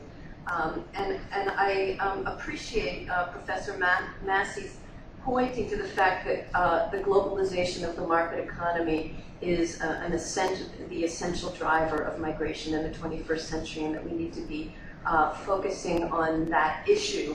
I was in the discussion in the second committee in October last year when two Secretary General reports were presented at the same time, one on international challenges for sustainable development and the other on global migration. And it was striking that member states addressed one or the other, but very, very few, almost none, addressed them in the same context. And I want to give a shout out to CARICOM. St. Lucia at that point was the group that recognized that issues of trade and finance and investment policy and the impacts that globalization are having in terms of contagion and the economic crisis are critical factors in driving migration. So that I think it's been discouraging that the migration and development nexus has been reduced over the years to how migrants contribute to development, rather than looking at those larger macroeconomic issues in terms of development. I think it's very, very helpful what Mr. Kapoor says, that there's little evidence that remittances are the main driver of development. We have the evidence presented here, and yet we're hearing in comments a return to the goal of focusing on remittances and the role of diaspora in reducing poverty, when in fact we have little evidence to that point. So I would conclude in saying that I think as we look to the post-2015 development agenda, it's going to be essential for us not simply to add migration to that equation or to add the focus on migration's contribution to development, but to look at the forces that of the macroeconomic policy, finance, trade, investment, and the inequalities in globalization that are still dominant, that force migrants to leave, as well as clearly internal policies that are not distributive, that have not invested in public sector and job creation that are necessary to keep people at home. So the focus has to be on poor nations' ability to mobilize resources to invest in their people, making migration a choice rather than a necessity. And that is a responsibility of both developed and developing states. Thank you.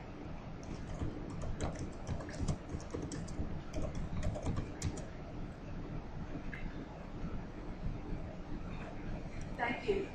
We have just a few minutes left, so I am going to return this to the panelists. There were two specific questions that were raised, one on public opinion and the other on how to enhance the benefits for remittances and diasporas. But if you have other comments that you want to make, but you only have 1 minute each. And we'll go in the reverse order and start with Jean-Christophe. Thank you very much for questions and remarks. I want to take the first question on public opinion. I agree with you that there is kind of a discrepancy about the type of discussion that we can have at global level and sensitiveness of migration issue at national level. I think one way to address that is to first put on the table the evidence, and the evidence clearly not in line on many aspects as I'm trying to show what the public opinion thinks about the impact of migration. That could be true also for migration in the globe. But it's also very important that when we praise the contribution of migrants during good time, we don't scapegoat on migrants during bad time, and putting all the time a balanced discourse on migration is actually essential in activity to mutual responsibility.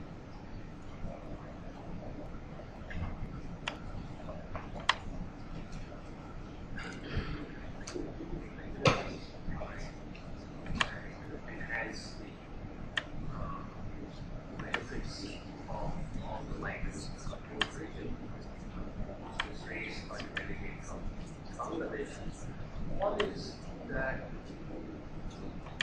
when big money that goes back, if we create better systems of financial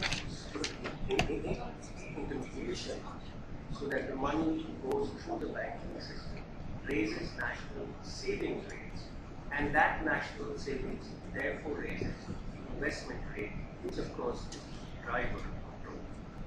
I think one of the things is to try and channel some of the remittances to a greater extent to savings, and through savings create better financial institutions that can intermediate that savings to investments. The second thing which I think what we done is that many of the migrants are in occupations like construction, where they acquire new skills through learning by doing, but they do not have any certification mechanisms whereby these skills are recognized.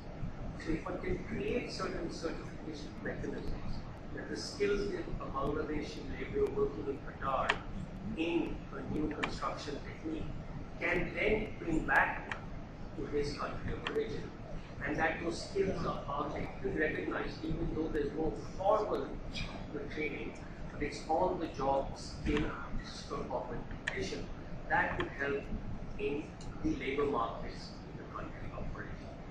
Thank you. When it comes to changing the public perception of immigrants around the world, evidence, facts are necessary but not sufficient conditions. What is really needed is political courage. During unsettled times, when economic conditions are fluctuating, inequality is rising, terrorism is a daily feature of life in the 21st century, it's very easy to scapegoat foreigners, to scapegoat immigrants, to blame them for the ills. And it requires someone on the other side to stand up, make the counter case, and to reveal the scapegoating for the sham that it really is. And that's the most important ingredient that's missing in many countries. In my own country, too few people of national stature get up and try to counter the xenophobes among us. And really, that sort of courage is the ultimate weapon that we need to wield to change perceptions.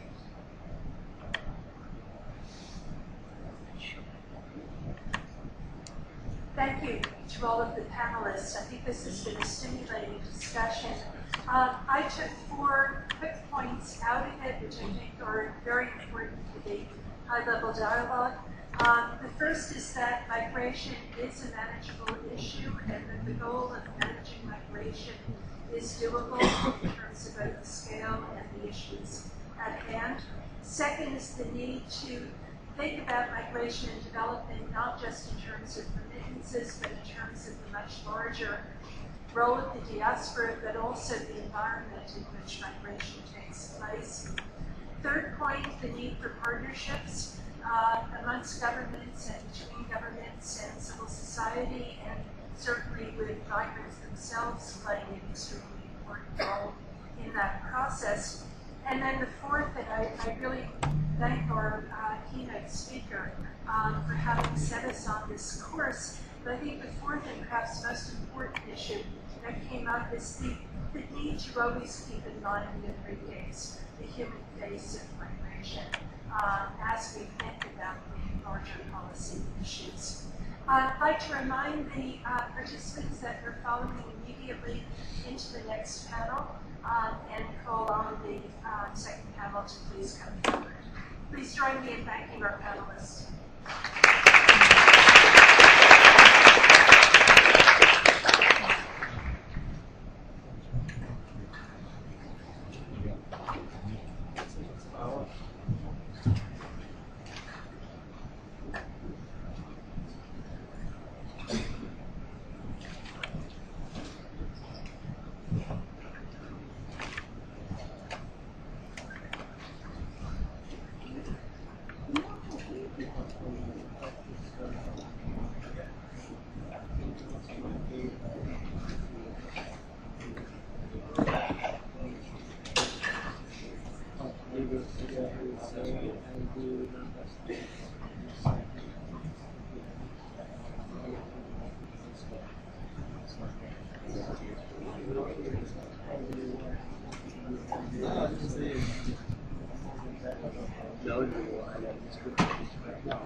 Good afternoon.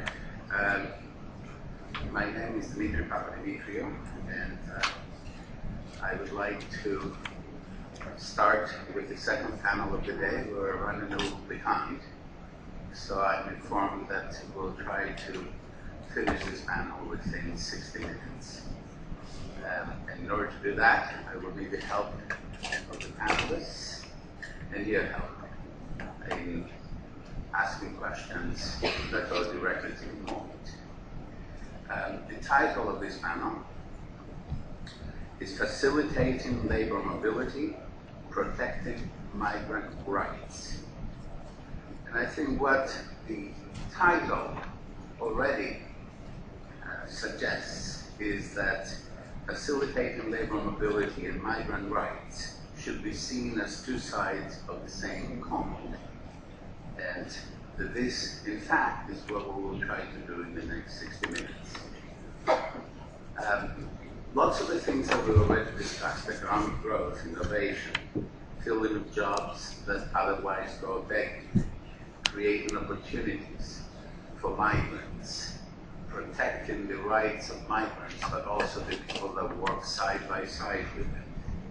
And of course, building a system that addresses the needs of senders, receivers, and the migrants themselves are, in a sense, the holy grail of not only international migration, but also the coin of the realm in order to turn international migration into a veritable development instrument.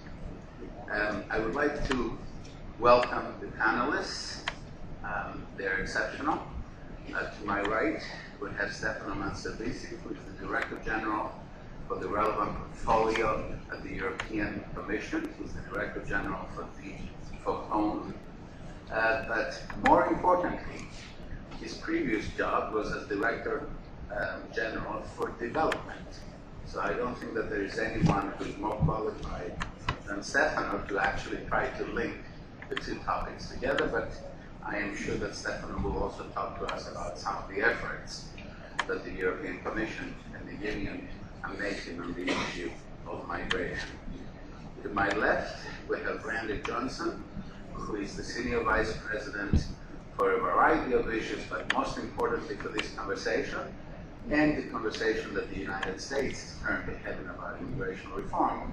He's also in charge of immigration for the U.S. Chamber of Commerce. And, I hope that we're going to hear from Randy not only the kinds of things that one would expect from someone from the Chamber of Commerce, but also just a bit of an insight about what it is that we're trying to do in the United States on this issue at this time.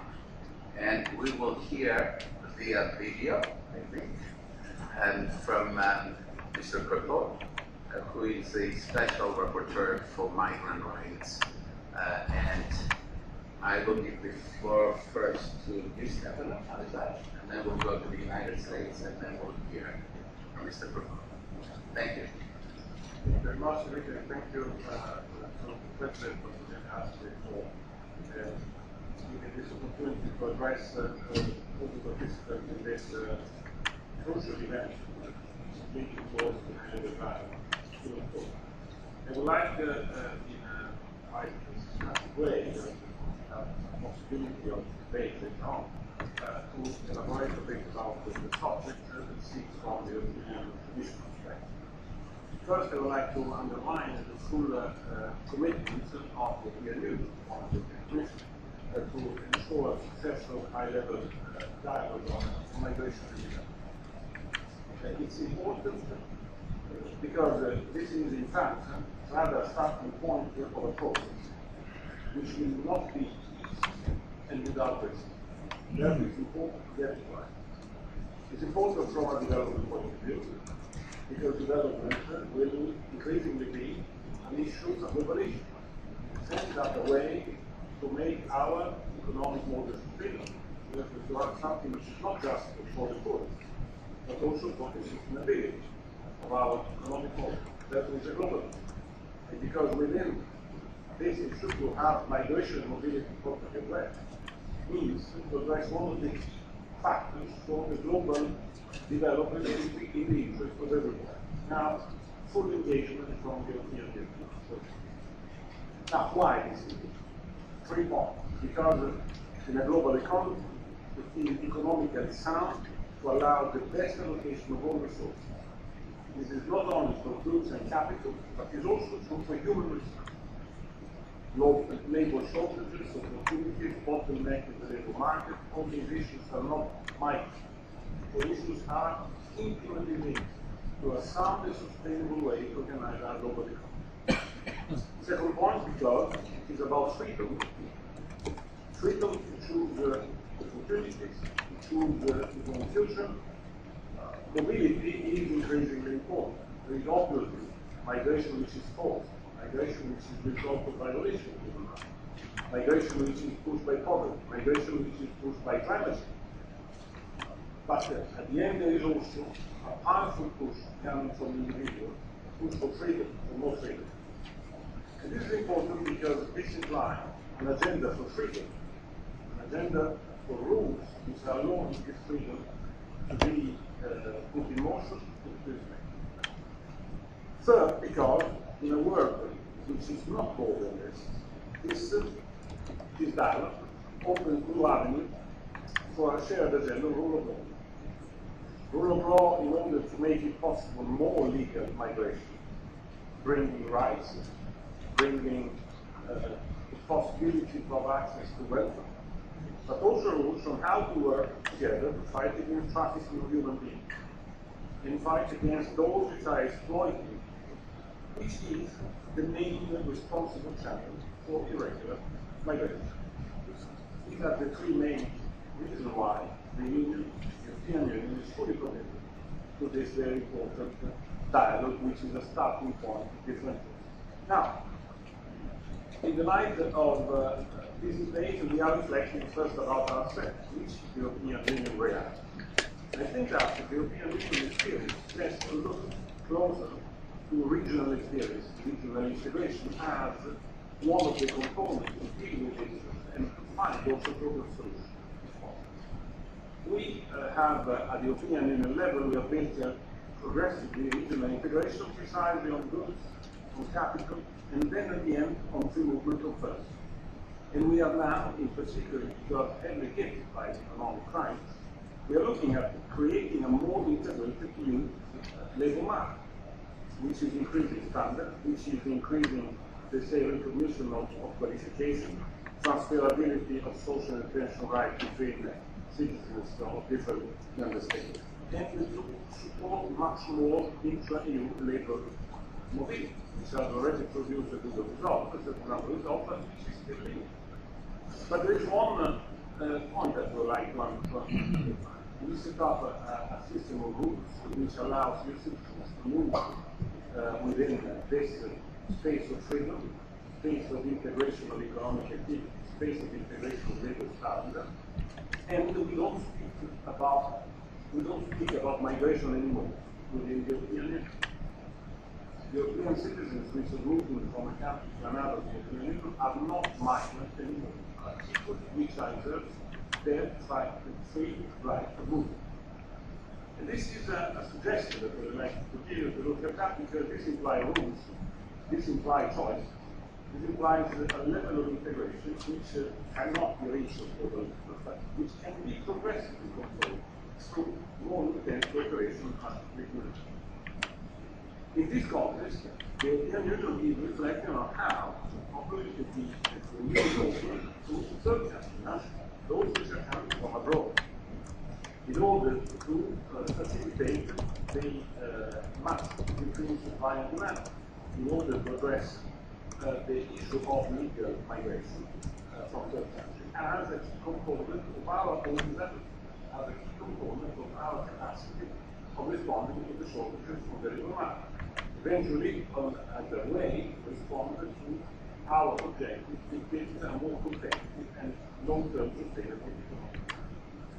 Therefore, we are building a policy which is recognizing that there are, at the same time, labour shortages and high level of unemployment, and therefore the two things are not completely unfortunate.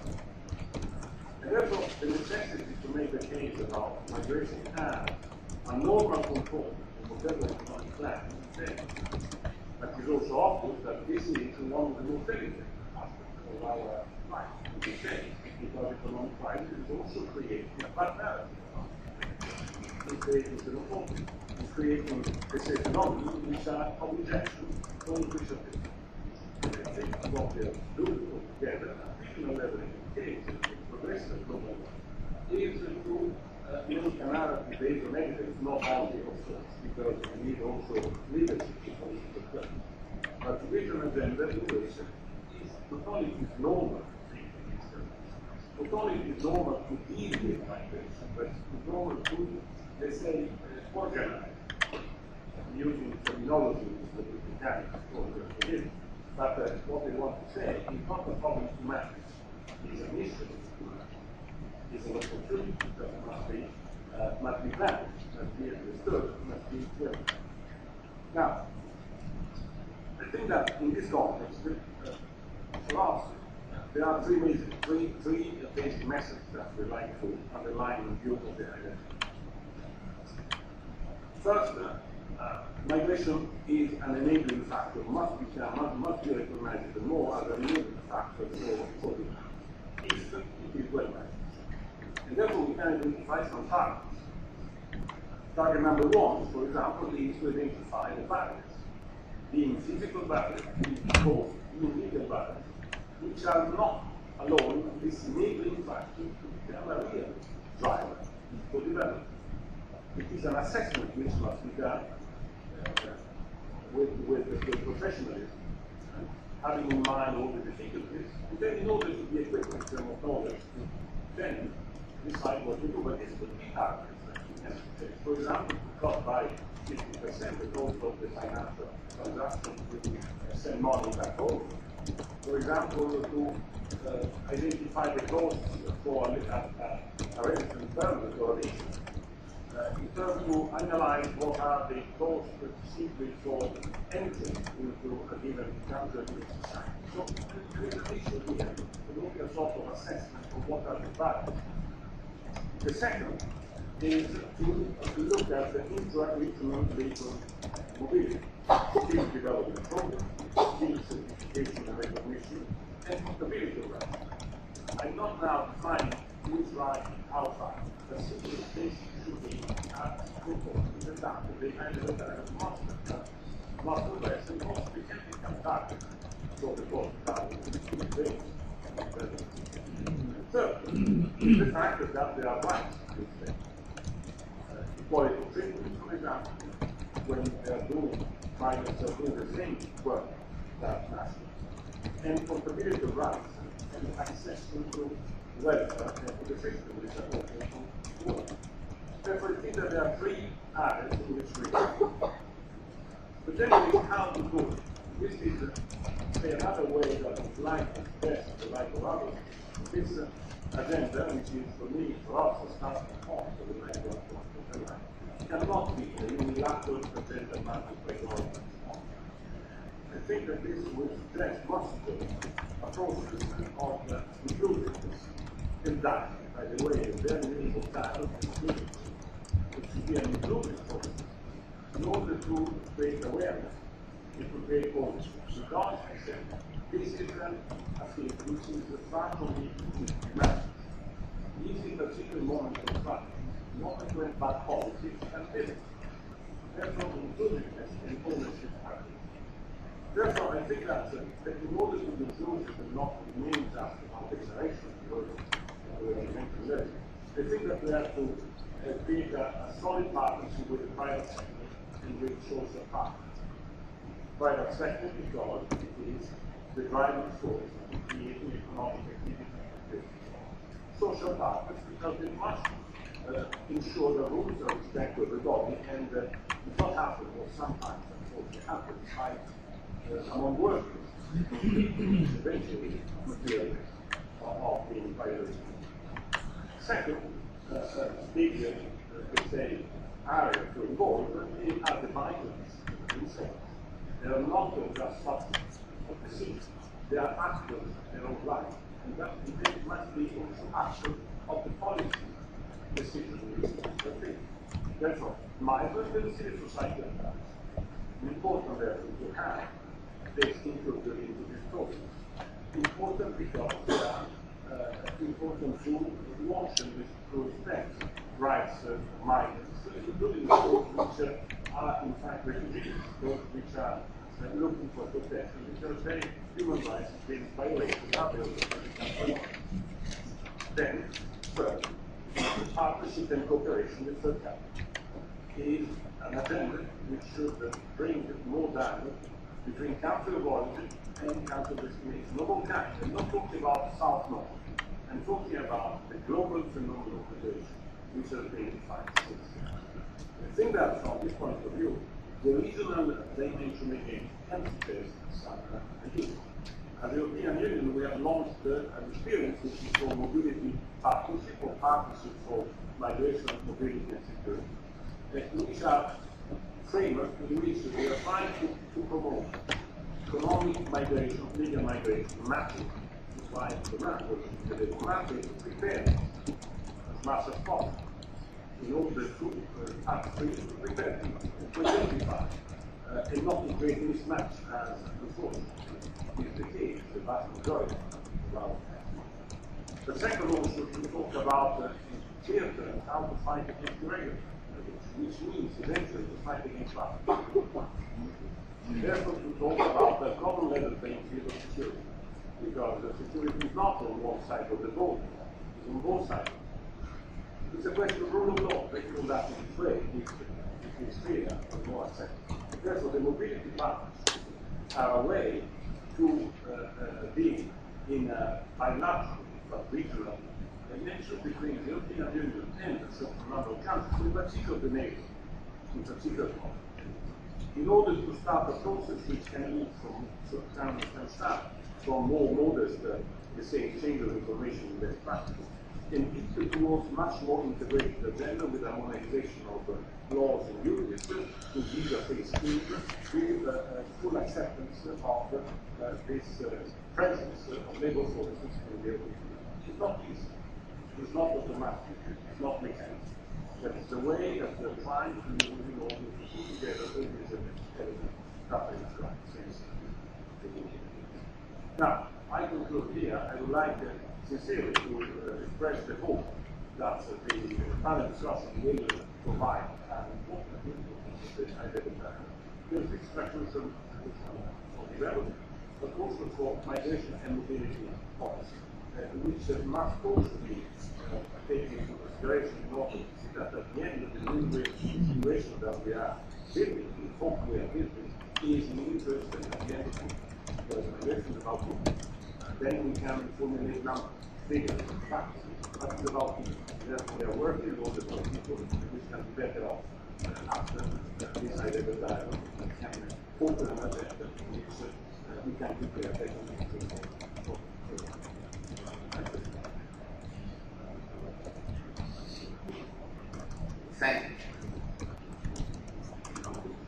Thank you very much, Stefano, for this really thoughtful and compelling in so many different ways presentation.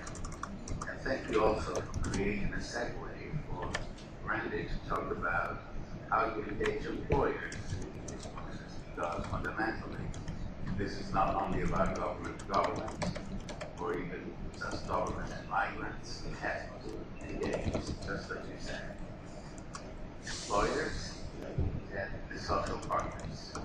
Now, I mean, translate social partners perhaps for the US, but this is organized labor, civil society, etc., etc. Thank you. The floor is yours. Thanks, Demetrius. Even though I've changed the train schedule, I'm trying to keep my comments brief. Great.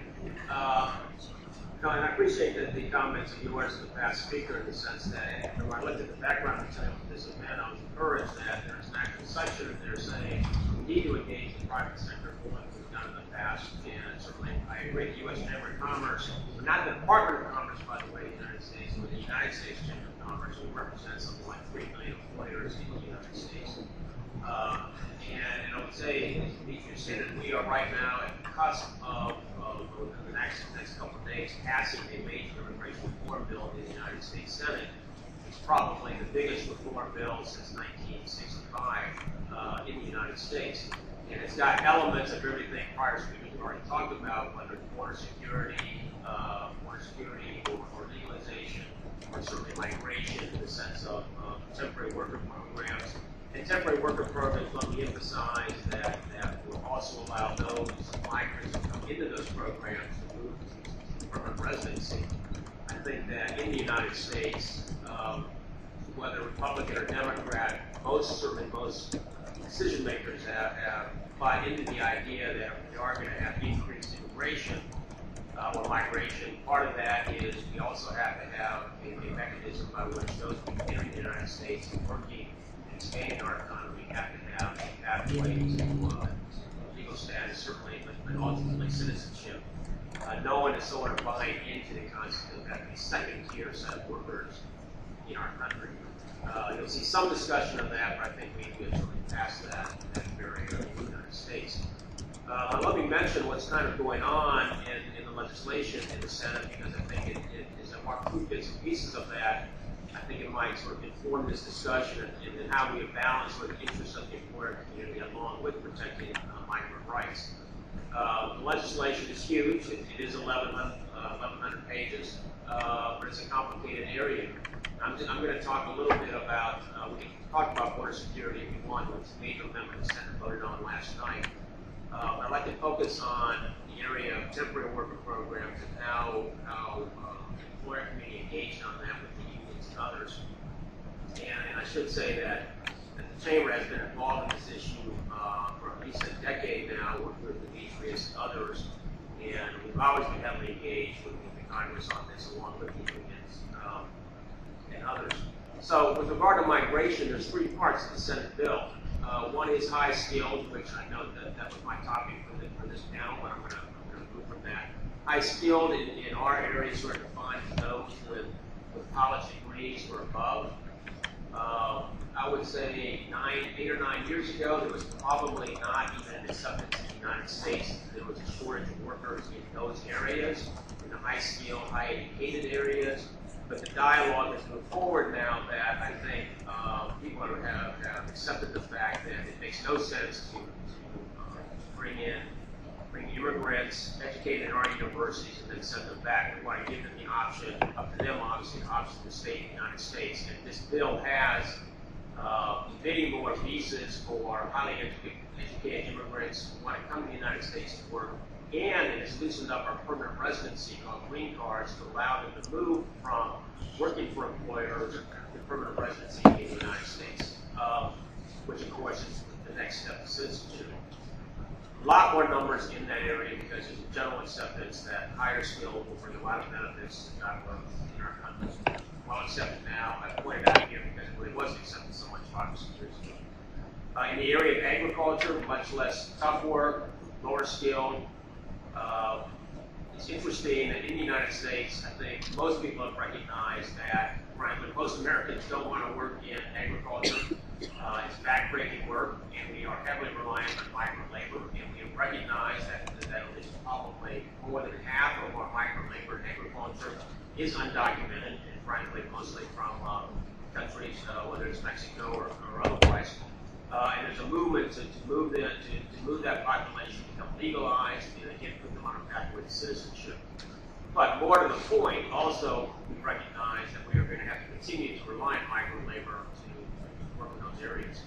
And then lastly, sort of in between agriculture and the upper skill is the lesser skill, and we created an entirely new program in the bill, working with the unions on the so-called lesser skilled area, and we carefully crafted out, I think, a proposal or an area which picking off some of the points my last speaker brought up. And I think the key areas to consider here when you're talking about balancing employer needs and worker rights are one, portability. Should a migrant worker or an immigrant worker come to the United States, have the ability to move to another employer or not? Some of our programs have tied those workers to the same employer, and has sometimes led to a situation where that employer could use that employee. So part of the deal we worked out with the unions was to allow portability so that a worker could move from employer to employer once they come into the United States. The other area is wages. Everyone needs to make a fair wage. Also, but you need to set a wage that protects the migrant worker, but also protects the U.S. worker from providing the incentive for the U.S. employer to recruit from immigrant workers overseas to undercut the wages of U.S. workers. We do that in the United States by saying the U.S. employer must pay the wages that are paid the U.S. worker, or the immigrant worker must pay the immigrant worker with the U.S. worker the same job or the wages that are prevailing in that type of job in that industry. How you define that exactly is complicated. A lot of regulations got on that. That's the way you balance protecting the U.S. worker and preventing the employer from exploiting these kinds of programs and bringing quote-unquote cheap foreign labor.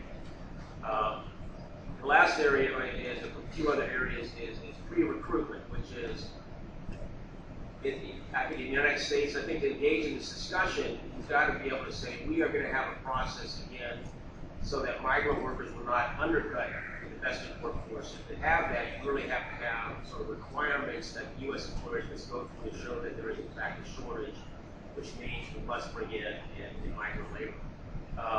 Again, we worked out various steps, for example, with the unions. The last kind of areas are, well, how many numbers are we talking about? In the United States, we have a workforce of about 150 million workers, and our current programs are capped with the high skilled at 65,000, and the lesser skilled with regard to seasonal workers at 66,000, and then agriculture, which is unlimited with trade difficulties. The numbers are very, very small. So one of the areas that we have to talk about when we talk about migration, I think, is this kind of political reality. What's the political number, whether it's 400,000, a million, or 200,000, can pass in that country to allow the migration you need, but still to protect U.S. workers. And that's often a political call. We set that about 200,000 in the United States under our lesser skill program. And the last area is really in the United States, we're still at about 7.5% unemployment. Should there be some point at which migration has to be limited because of the unemployment rate in the host country? That's a tough discussion. And sometimes it's counterintuitive when you talk about migration being a net economic benefit. One would argue, and we have certainly argued, that because migration typically is a net economic benefit, it will in fact help drive down unemployment. But politically, you can't sell that, and so you almost have to have, as we do, sort of, if the unemployment rate in the host country goes to a certain extremely high level, perhaps 8 or 9%, that has an effect on migration. I think that's not necessarily a logical decision, but it's a political one that I think countries have to make when talking about this growth population. And I won't go into enforcement. It's very, very complicated. In the United States, we have a lot of agencies that enforce these laws. We take them very seriously. They're very powerful and they're very well staffed. Although some would say not well staffed enough, but the laws are very tough in the United States, and U.S. employers take them very, very seriously. So enforcement is always something that needs to be talked about. And lastly, I know this has come up, the issue of foreign recruiters. And I think I saw that in the opening statements here. The bill does recognize that those who are in the business of recruiting migrants to move to other countries, whether it's a temporary worker preference or otherwise, need to be regulated in some way.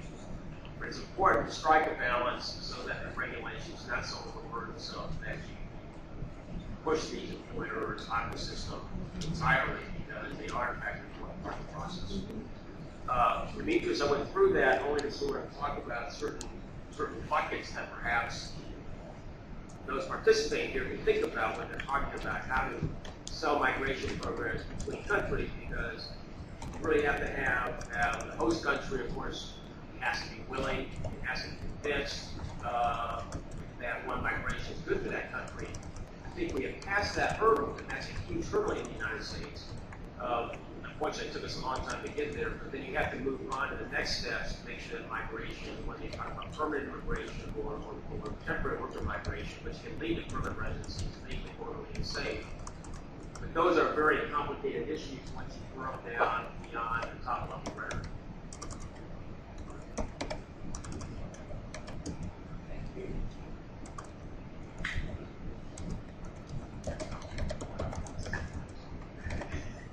Thank you very much, Randy.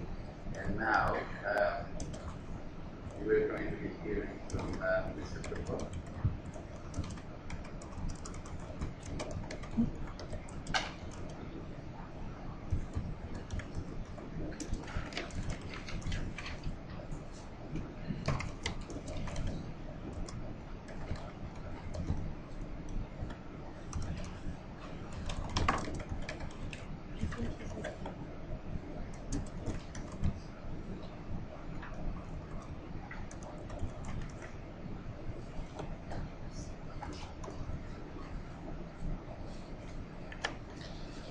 President of the General Assembly, ladies and gentlemen, it is my great pleasure in my capacity as the United Nations Special Rapporteur on the Human Rights of Migrants to be able to address this distinguished group of migration policymakers and advocates at this panel discussion organized to prepare for the 2013 UN High-Level Dialogue on International Migration and Development. I very much welcome the high-level dialogue as an important opportunity for the widest range of actors, including states, intergovernmental organizations, and NGOs, to come together to discuss migration in a multilateral setting. 7 years after the first high-level dialogue on migration and development, it will be a unique opportunity to take stock of the progress accomplished in the global discussions about migration policy worldwide and to outline issues that still need academic research, policy developments at national, regional, and global level. In particular, I believe it is an important moment to reflect on the mainstreaming of human rights into all aspects of the migration debate. I am particularly heartened by the fact that the high-level dialogue will have a roundtable specifically dedicated to measures to ensure respect for and protection of the human rights of all migrants. I note, however, that human rights must be a cross-cutting issue that informs all discussions at the high-level dialogue. Migrants are human beings with human rights, not simply agents for economic development through, inter alia, the sending of remittances. I thus welcome the fact that the General Assembly, in its Resolution 172 of the 67th session, requested member states, the United Nations system, international organizations, civil society, and all relevant stakeholders, especially the United Nations High Commissioner for Human Rights, myself, and the Global Migration Group, to ensure that the high-level dialogue analyzes the linkage between migration and development in a balanced and comprehensive manner that includes, among others, a human rights perspective.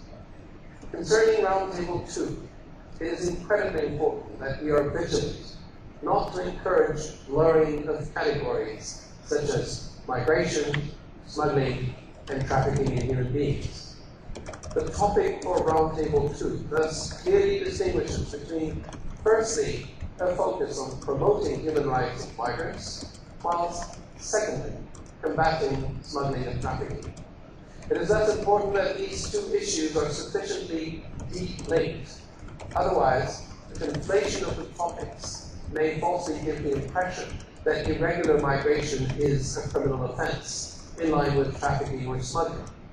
And the conflation of the issues may contribute to the undue criminalization of irregular migration.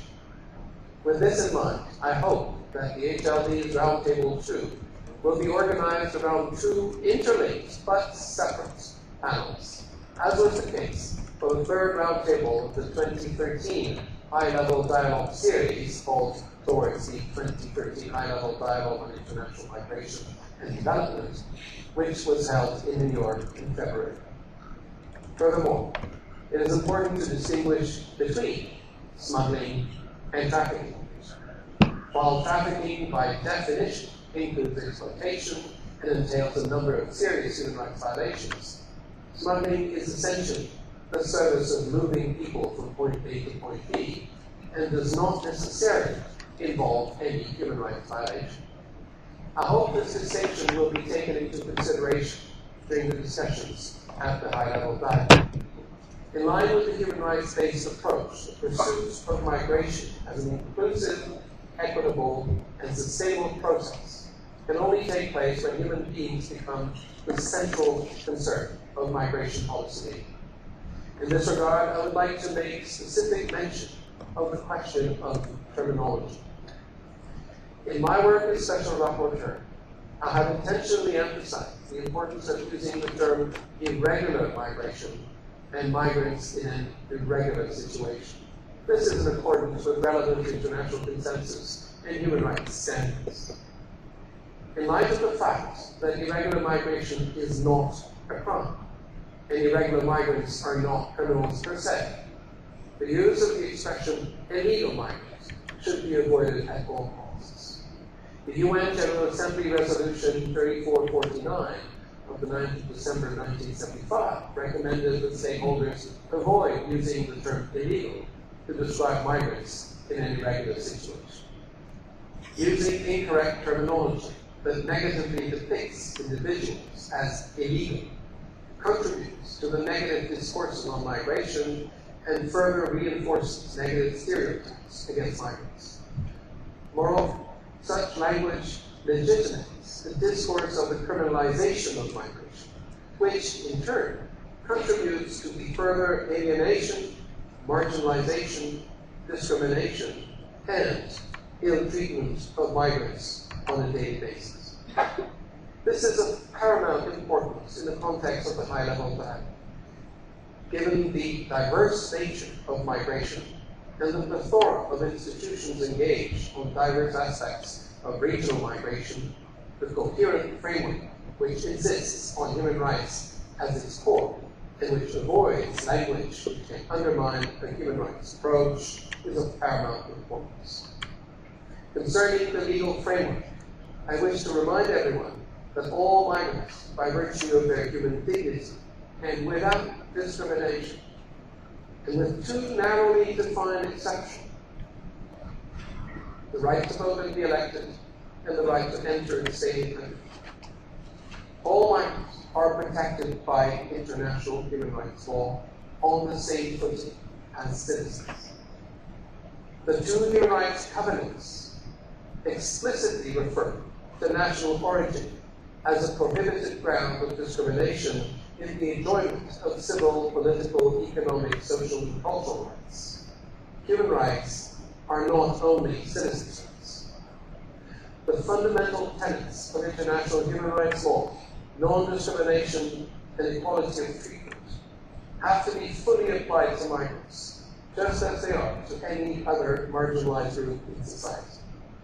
Ensuring the prohibition of discrimination in law and practice has been identified as a key challenge in ensuring protection of the human rights of migrants at the national level. The human rights standards contained in the Universal Declaration of Human Rights, the two international human rights covenants, the International Convention on the Protection of the Rights of all Migrant Workers and members of their families, and other international human rights instruments, as well as related normative standards of other branches of law, particularly refugee law and international labor law, thus provide a solid framework for policy making on migration.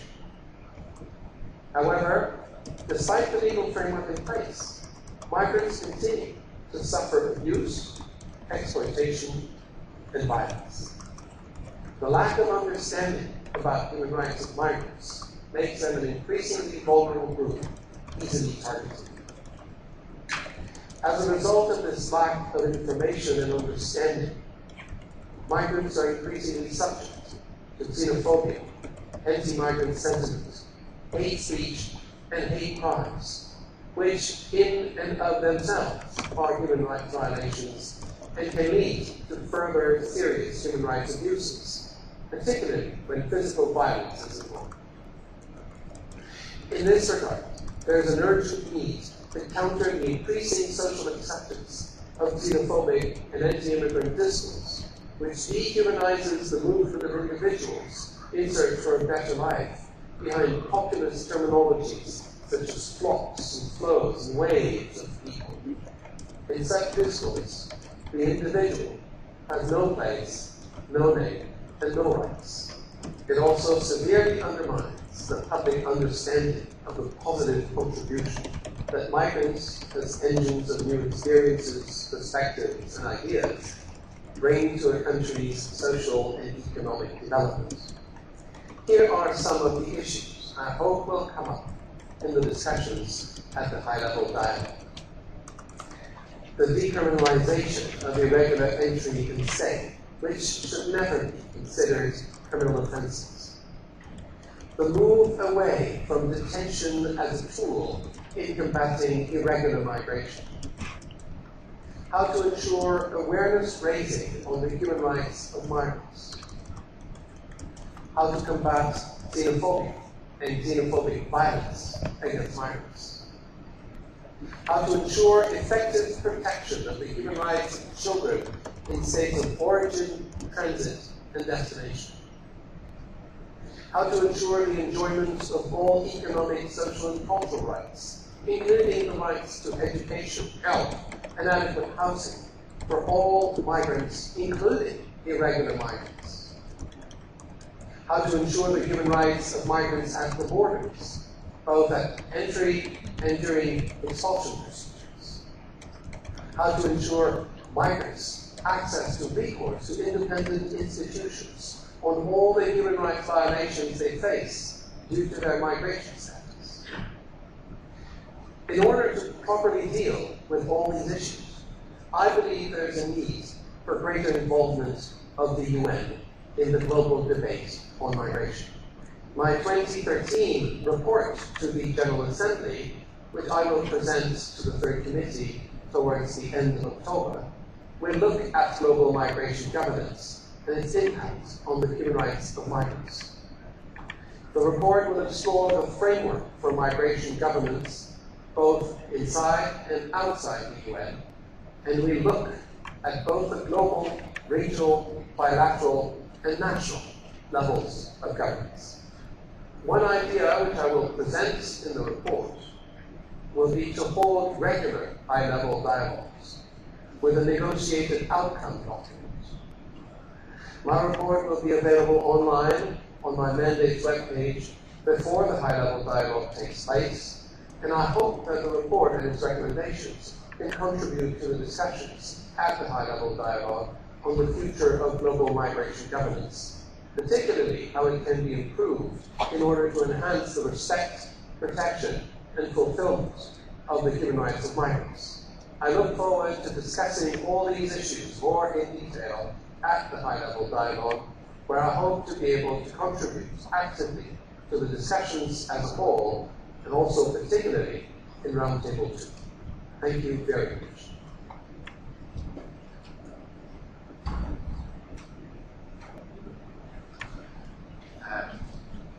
I know that there is no way to thank the speaker, but on your behalf, we will help him. We will thank him nonetheless. Now, I would like to open the floor for comments and questions. You are encouraged to be as brief as possible. And please, if you have a question, make it as short and pointed as you possibly can. And if you have a comment, please try to keep it, again, as short as possible. I now give the floor to the distinguished representative from the Republic of Moldova.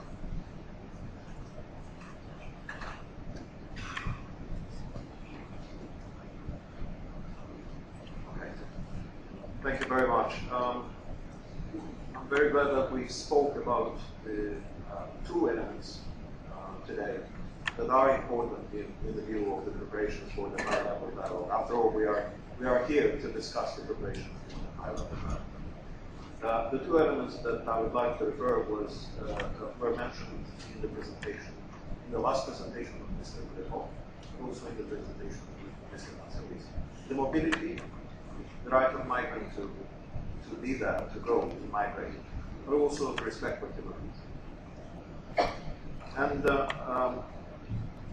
in this respect, Mr. Manservisi has pointed out that the European Union has started a number of projects with particularly its neighbor. Well, I'm one of those countries, and Moldova has started a pilot project on mobility partnership with the European Union. It was actually the first country to do so. I'm giving this example for a reason, because this brought the Republic of Moldova to the EU-Moldova visa facilitation and readmission agreement, which is already working and has been further amended this year. It allowed Moldovan citizens to travel more freely to the European Union, which is an extremely important partner, regional partner for the citizens, for the Republic of Moldova. It produces the EU-Moldova dialogue.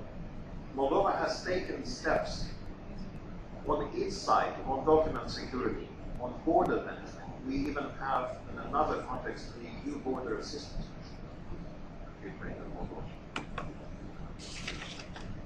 We have had the evaluation of the first evaluation of the mobility partnership that shows that this is a clear success.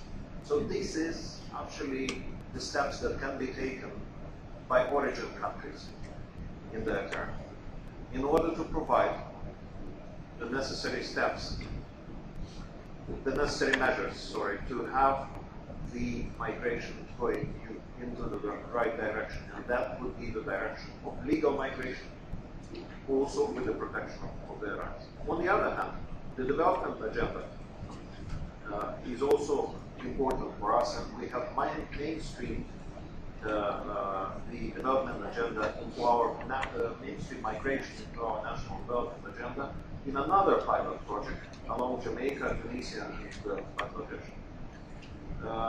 with the help of the IMF and with the support of the European Union. What I wanted to bring here is that on one side is we have our national responsibilities. On the other side, Mr. Manservisi has rightly pointed out, it's very important. I wanted to bring up the importance of regional and bilateral cooperation to ensure regular migration, which provides further opportunities and eases the protection of migrants, including on the issues of regular migration, access to welfare, and also on the matter of remittances. With that, this is the balance that we need to achieve at the high level meeting in October. It's important to have a clear, strong, and comprehensive message in October on migration realities and agreed steps and policies for the future of equal balance between rights and responsibilities for the benefit of migrants, origin, transit, and destination countries alike. And that would provide the necessary framework for us to work on a final result that would be acceptable to all the delegations. In my former capacity as the chairman of Population and Development 46 session, about which everyone is already tired to hear from me, I'm absolutely certain that the issues of human rights that have been mentioned here, the respect of human rights, can certainly be identified in the resolution of the CFB itself, and it can serve a sufficiently good example of how strong a document and an agreement can be on the matters of migration. So that is why the issue of both responsibilities and the balance, equal balance between the rights and responsibilities is so important for the high level dialogue. So I conclude my comment here, sort of recommendation that I could provide on that matter. Thank you. I thank the distinguished representative from Moldova, and I would like to give the floor to the distinguished representative from the Russian Federation. Уважаемый господин председатель, ваше превосходительство, дамы и господа, в первую очередь разрешите поблагодарить вас за прекрасное выступление и весьма интересный доклад. Безусловно, современная миграция явление комплексное и требует взвешенных и скоординированных решений с учетом темпов развития экономики, демографии и вопросов безопасности. Во всем мире система привлечения временных трудовых мигрантов и определения потребности в иностранной рабочей силе находятся в особом фокусе миграционных властей, постоянно развиваются и совершенствуются. Хотел бы отметить, что в Российской Федерации в 2012 году президентом одобрена концепция миграционной политики Российской Федерации на период до 2025 года. В указанном документе впервые для современной российской практики на законодательном уровне признается важность миграции для развития нашего государства. Исторически основная доля иностранных граждан въезжает в Россию из безвизового пространства региона сотрудничества независимых государств. Сегодня одним из движущих факторов миграции на пространстве СНГ выступает именно экономическая детерминанта. Отмечу, что в России создан успешно применяется диверсифицированный подход к привлечению и использованию иностранных работников различных квалификаций. Начиная с особых правовых и миграционных режимов для высококвалифицированных иностранных специалистов, о которых сегодня много говорилось, и заканчивая специальным документом для иностранных граждан из безвизового пространства СНГ, работающих физических лиц в частном секторе, такие как няни, садовники. Как мы знаем с вами в практике, подобная группа является одной из наименее защищенных среди трудовых мигрантов. И здесь наш документ, называемый патентом, также выступает дополнительной гарантией защиты их прав и законных интересов. В ближайшей перспективе мы рассматриваем возможность разработки многовариантных программ для временных трудовых мигрантов, диверсифицированных по сферам занятости и отраслям. Считаем, что реализация указанного механизма смогла способствовать снижению так называемой утечки мозгов, остро стоящей перед многими странами исхода мигрантов, а также стимулированию процесса возвратной миграции. Сегодня много говорилось о вкладе денежных переводов в развитие государств исхода мигрантов. Хотел бы отметить, что в нашем государстве создана и действует не только доступная и достаточно простая, но и дешевая система денежных переводов. По данным Российского центрального банка, их стоимость составляет менее 2% от суммы перевода, но при этом в отдельных государствах доля ВВП до 40% достигает. Сегодня говорилось о том, что в различных регионах применяются и используются дифференцированные подходы для привлечения трудовых ресурсов как на двустороннем, так и на многостороннем уровне в целях укрепления диалога и сотрудничества.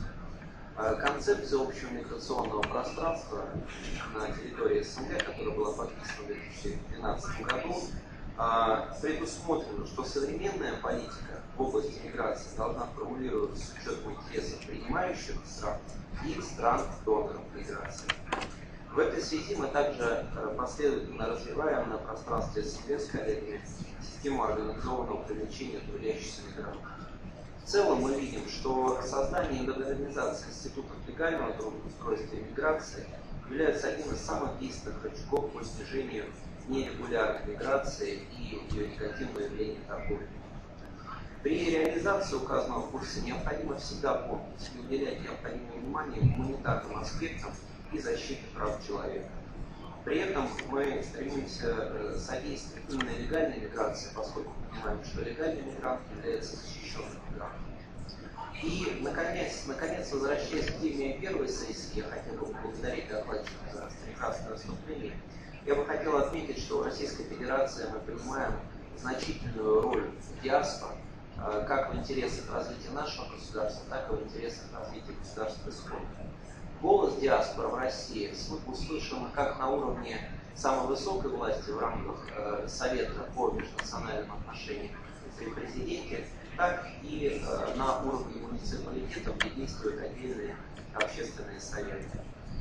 Их действует на территории Российской Федерации порядка 20, и при их содействии и партнерстве с диаспорами мы, например, решаем одну из очень важных задач – это курсы русского языка для пребывающих иностранных граждан, понимая, что это способствует не только их более результативной занятости на нашем рынке труда, но и снижению таких негативных аспектов, как ксенофобия, росту толерантности и сохранению того исторического наследия нашего государства, а именно многоконфессионального и многонационального характера.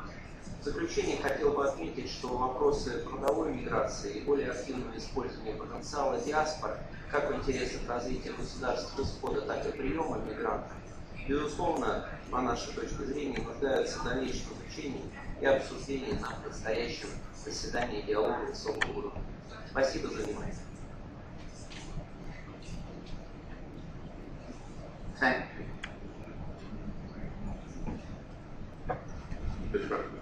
From Mexico, and following that, the Save the Children representative. But I also want to intone that at 15, we lose translation, we lose interpretation, so please make your remarks extremely short. Thank you very much. Muchas gracias, señor presidente. El gobierno de México solamente quiere reafirmar creemos en la necesidad de tener un marco normativo garantista de los derechos humanos que vele por todos los migrantes sin importar su condición de estancia o su estatus migratorio y sobre todo por aquellos más vulnerables. Es por eso que nuestra ley, nuestra actual ley, el interés superior del niño y la unidad familiar son principios que nunca deberán de ser violados ni en el marco normativo ni operacionalmente. Asimismo, creemos en la necesidad de ampliar las vías institucionales para las migraciones calificadas y no calificadas, tal cual como la acaba de mencionar en su exposición del señor Johnson. Tenemos un amplio compromiso y varios programas que sirven como ejemplo de buenas prácticas en la frontera sur de México, y estamos interesados en seguir desarrollando ese tipo de prácticas. En ese sentido, el Gobierno de México simplemente reafirma su compromiso por llevar a cabo una gestión y una gobernanza de la migración internacional con una responsabilidad global a nivel regional y a nivel institucional. Muchas gracias.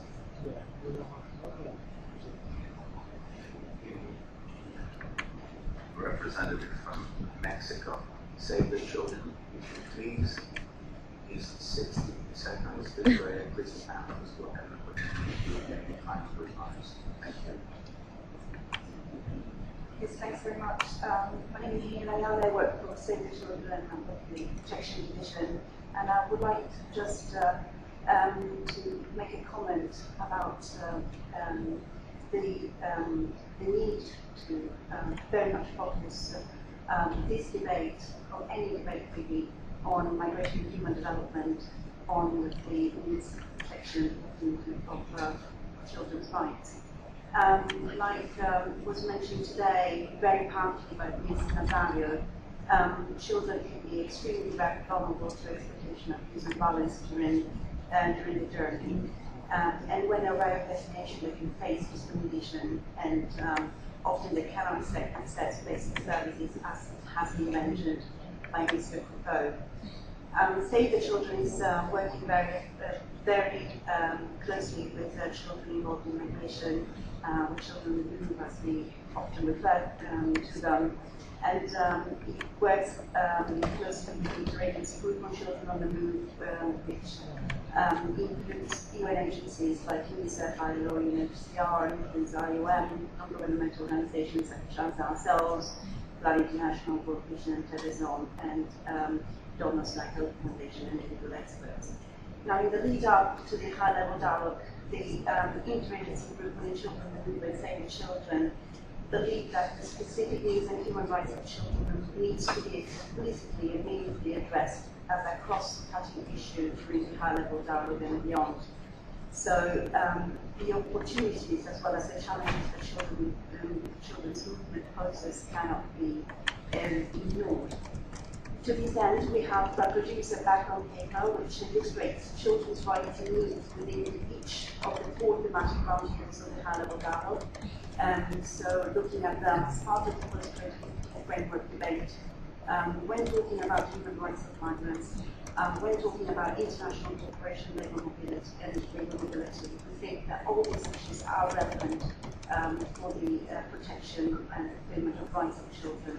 The background paper is available in this room today. It includes specific recommendations. I would like to encourage participants today to proactively promote this recommendation in this process and beyond the high-level dialogue as well.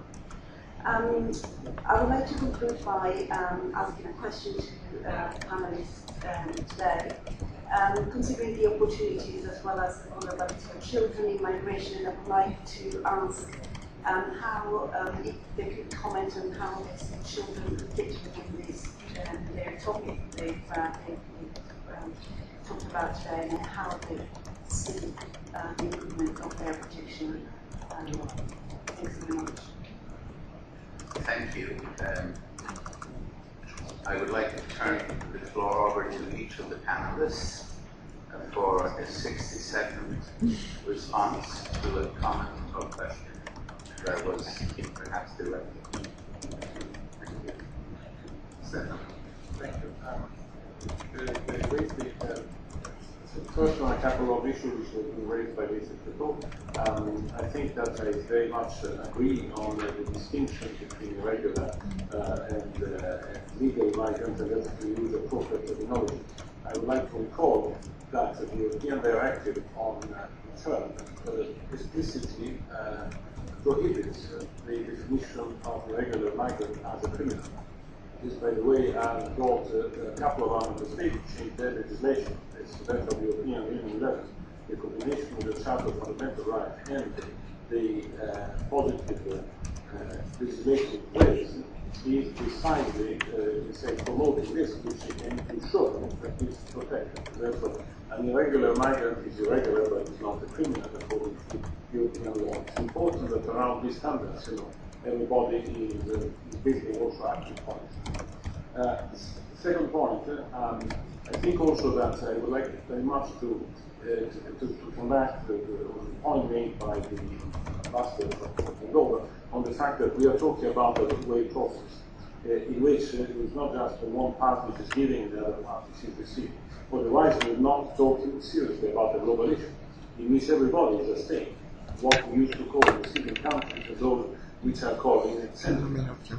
And therefore, it is important to find a good balance between this approach, in this two-way process in which there are rights and duties, but more important, there is a sort of common level playing field in which, through the dialogue and through the common objective, we can reach what is the aid, a positive result for people which are willing to look for a better life, or to more opportunity, and to see their life not only respected but also promoted. Third point, in this context, I think that I fully agree on the fact that there are vulnerable countries which must be protected.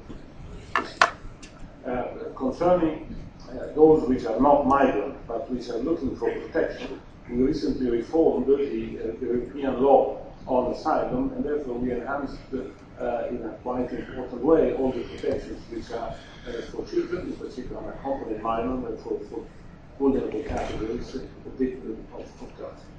I think that if we will be able to create, an agenda for development and migration, this issue must be specifically addressed, not only through, let's say, the enforcement of global rights, but even more important, to suggest concrete legislation, at least at regional level. The reason why I underline the importance of regional dimension, because global conventions are extremely important to give the sense of directions, but then this process must be owned at national and even better regional level in order to enact legislation which is actually enforced. And therefore this is something which we can promote in the future on the basis also of our experience. Thank you.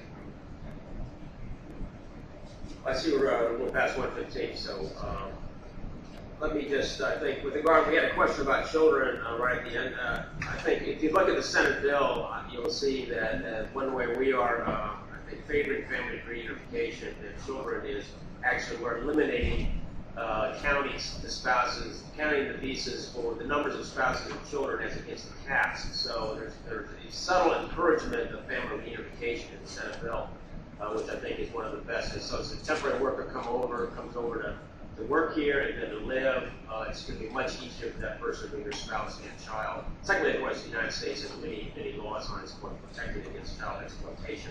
Dimitri, I just want to close out and just say, in general, to move sort of from political rhetoric to reality, I just think I'd like to just mention that I think it's good for the Assembly to look at it's the rights of migrants, but you've also got to look at sort of the rights of the domestic workers in the receiving country and figure out how those balance out, because in a political world, those kind of things have to be looked at. That's sort of what we've had to do in the United States.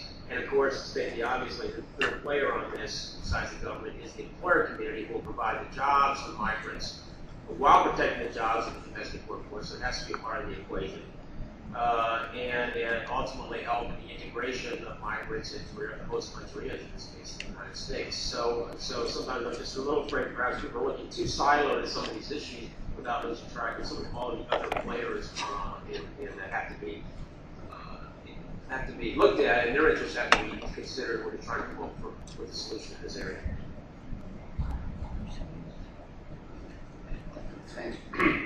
Thank you very much, Randy. I'm borrowing against time that I do not have, but let me just draw a single conclusion from these conversations. and the presentations and the comments that have been particularly well focused and clear. The goals we aspire to with regard to international migration, creating an appropriate international migration system that contributes in a sustained way to development can probably be best met by something that Randy Johnson mentioned: making migration orderly, safe, and legal.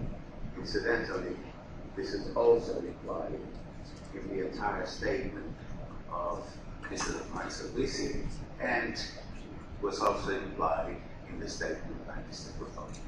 I thank you very much for your attention. I know that some of you may have wished to speak, but you didn't have an opportunity. Please hold your fire until the interactive exchange following part 3. You will have opportunities to speak at that time. I'd like to thank the panelists, I'd like to thank the delegations for their patience, and I want to apologize for running over. Thank you very much.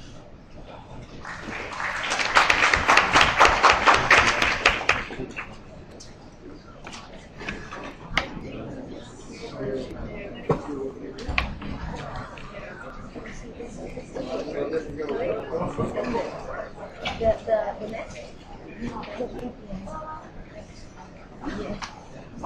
Yeah, and I have some more, a little bit of things to do in the office. As you're leaving, I would like to invite you on behalf of the delegation of the European Union to the United Nations to an event that is taking place immediately. I guess it is about to start right now, from 1:15 to 2:30 at the ECOSOC chamber.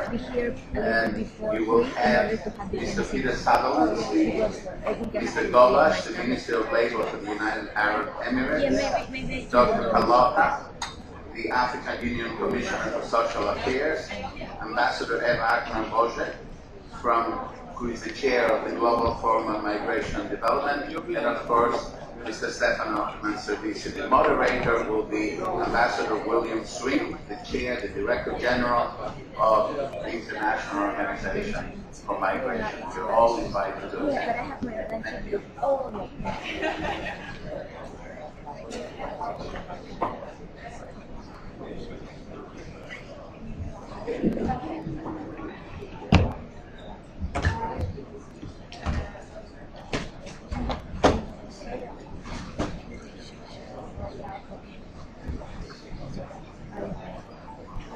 I'll see you at 3. Yes, that's why I bring this thing. Okay, see you later.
Okay, very good.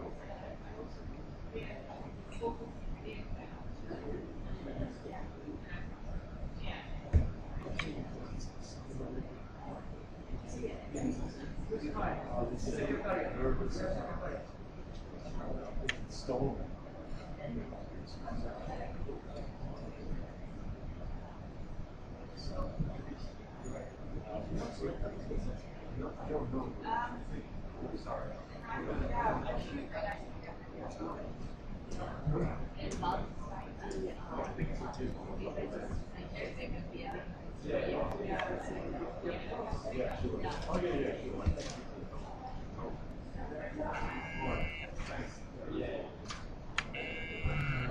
What the hell was this shit?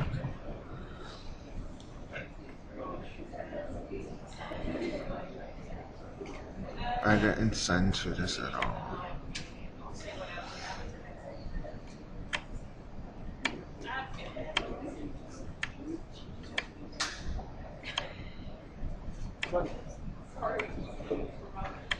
Sorry, you have to close the room as well. Why? Everybody out. Yeah. Why you gotta close it? So this is OSPD. Alright, hold on 1 second. Do you know who was sitting there? Who's left upstairs? Now, I was actually gonna leave this here. Well, that's dangerous. If you're gonna leave it, I'm gonna take it, I'm gonna bring it to the office. Ah. And you might claim it to the office later on. Alright. I'm not gonna bring it back here. This laptop, you're gonna bring it to the office. This laptop. Yeah. Ladies, are you ready? Alright.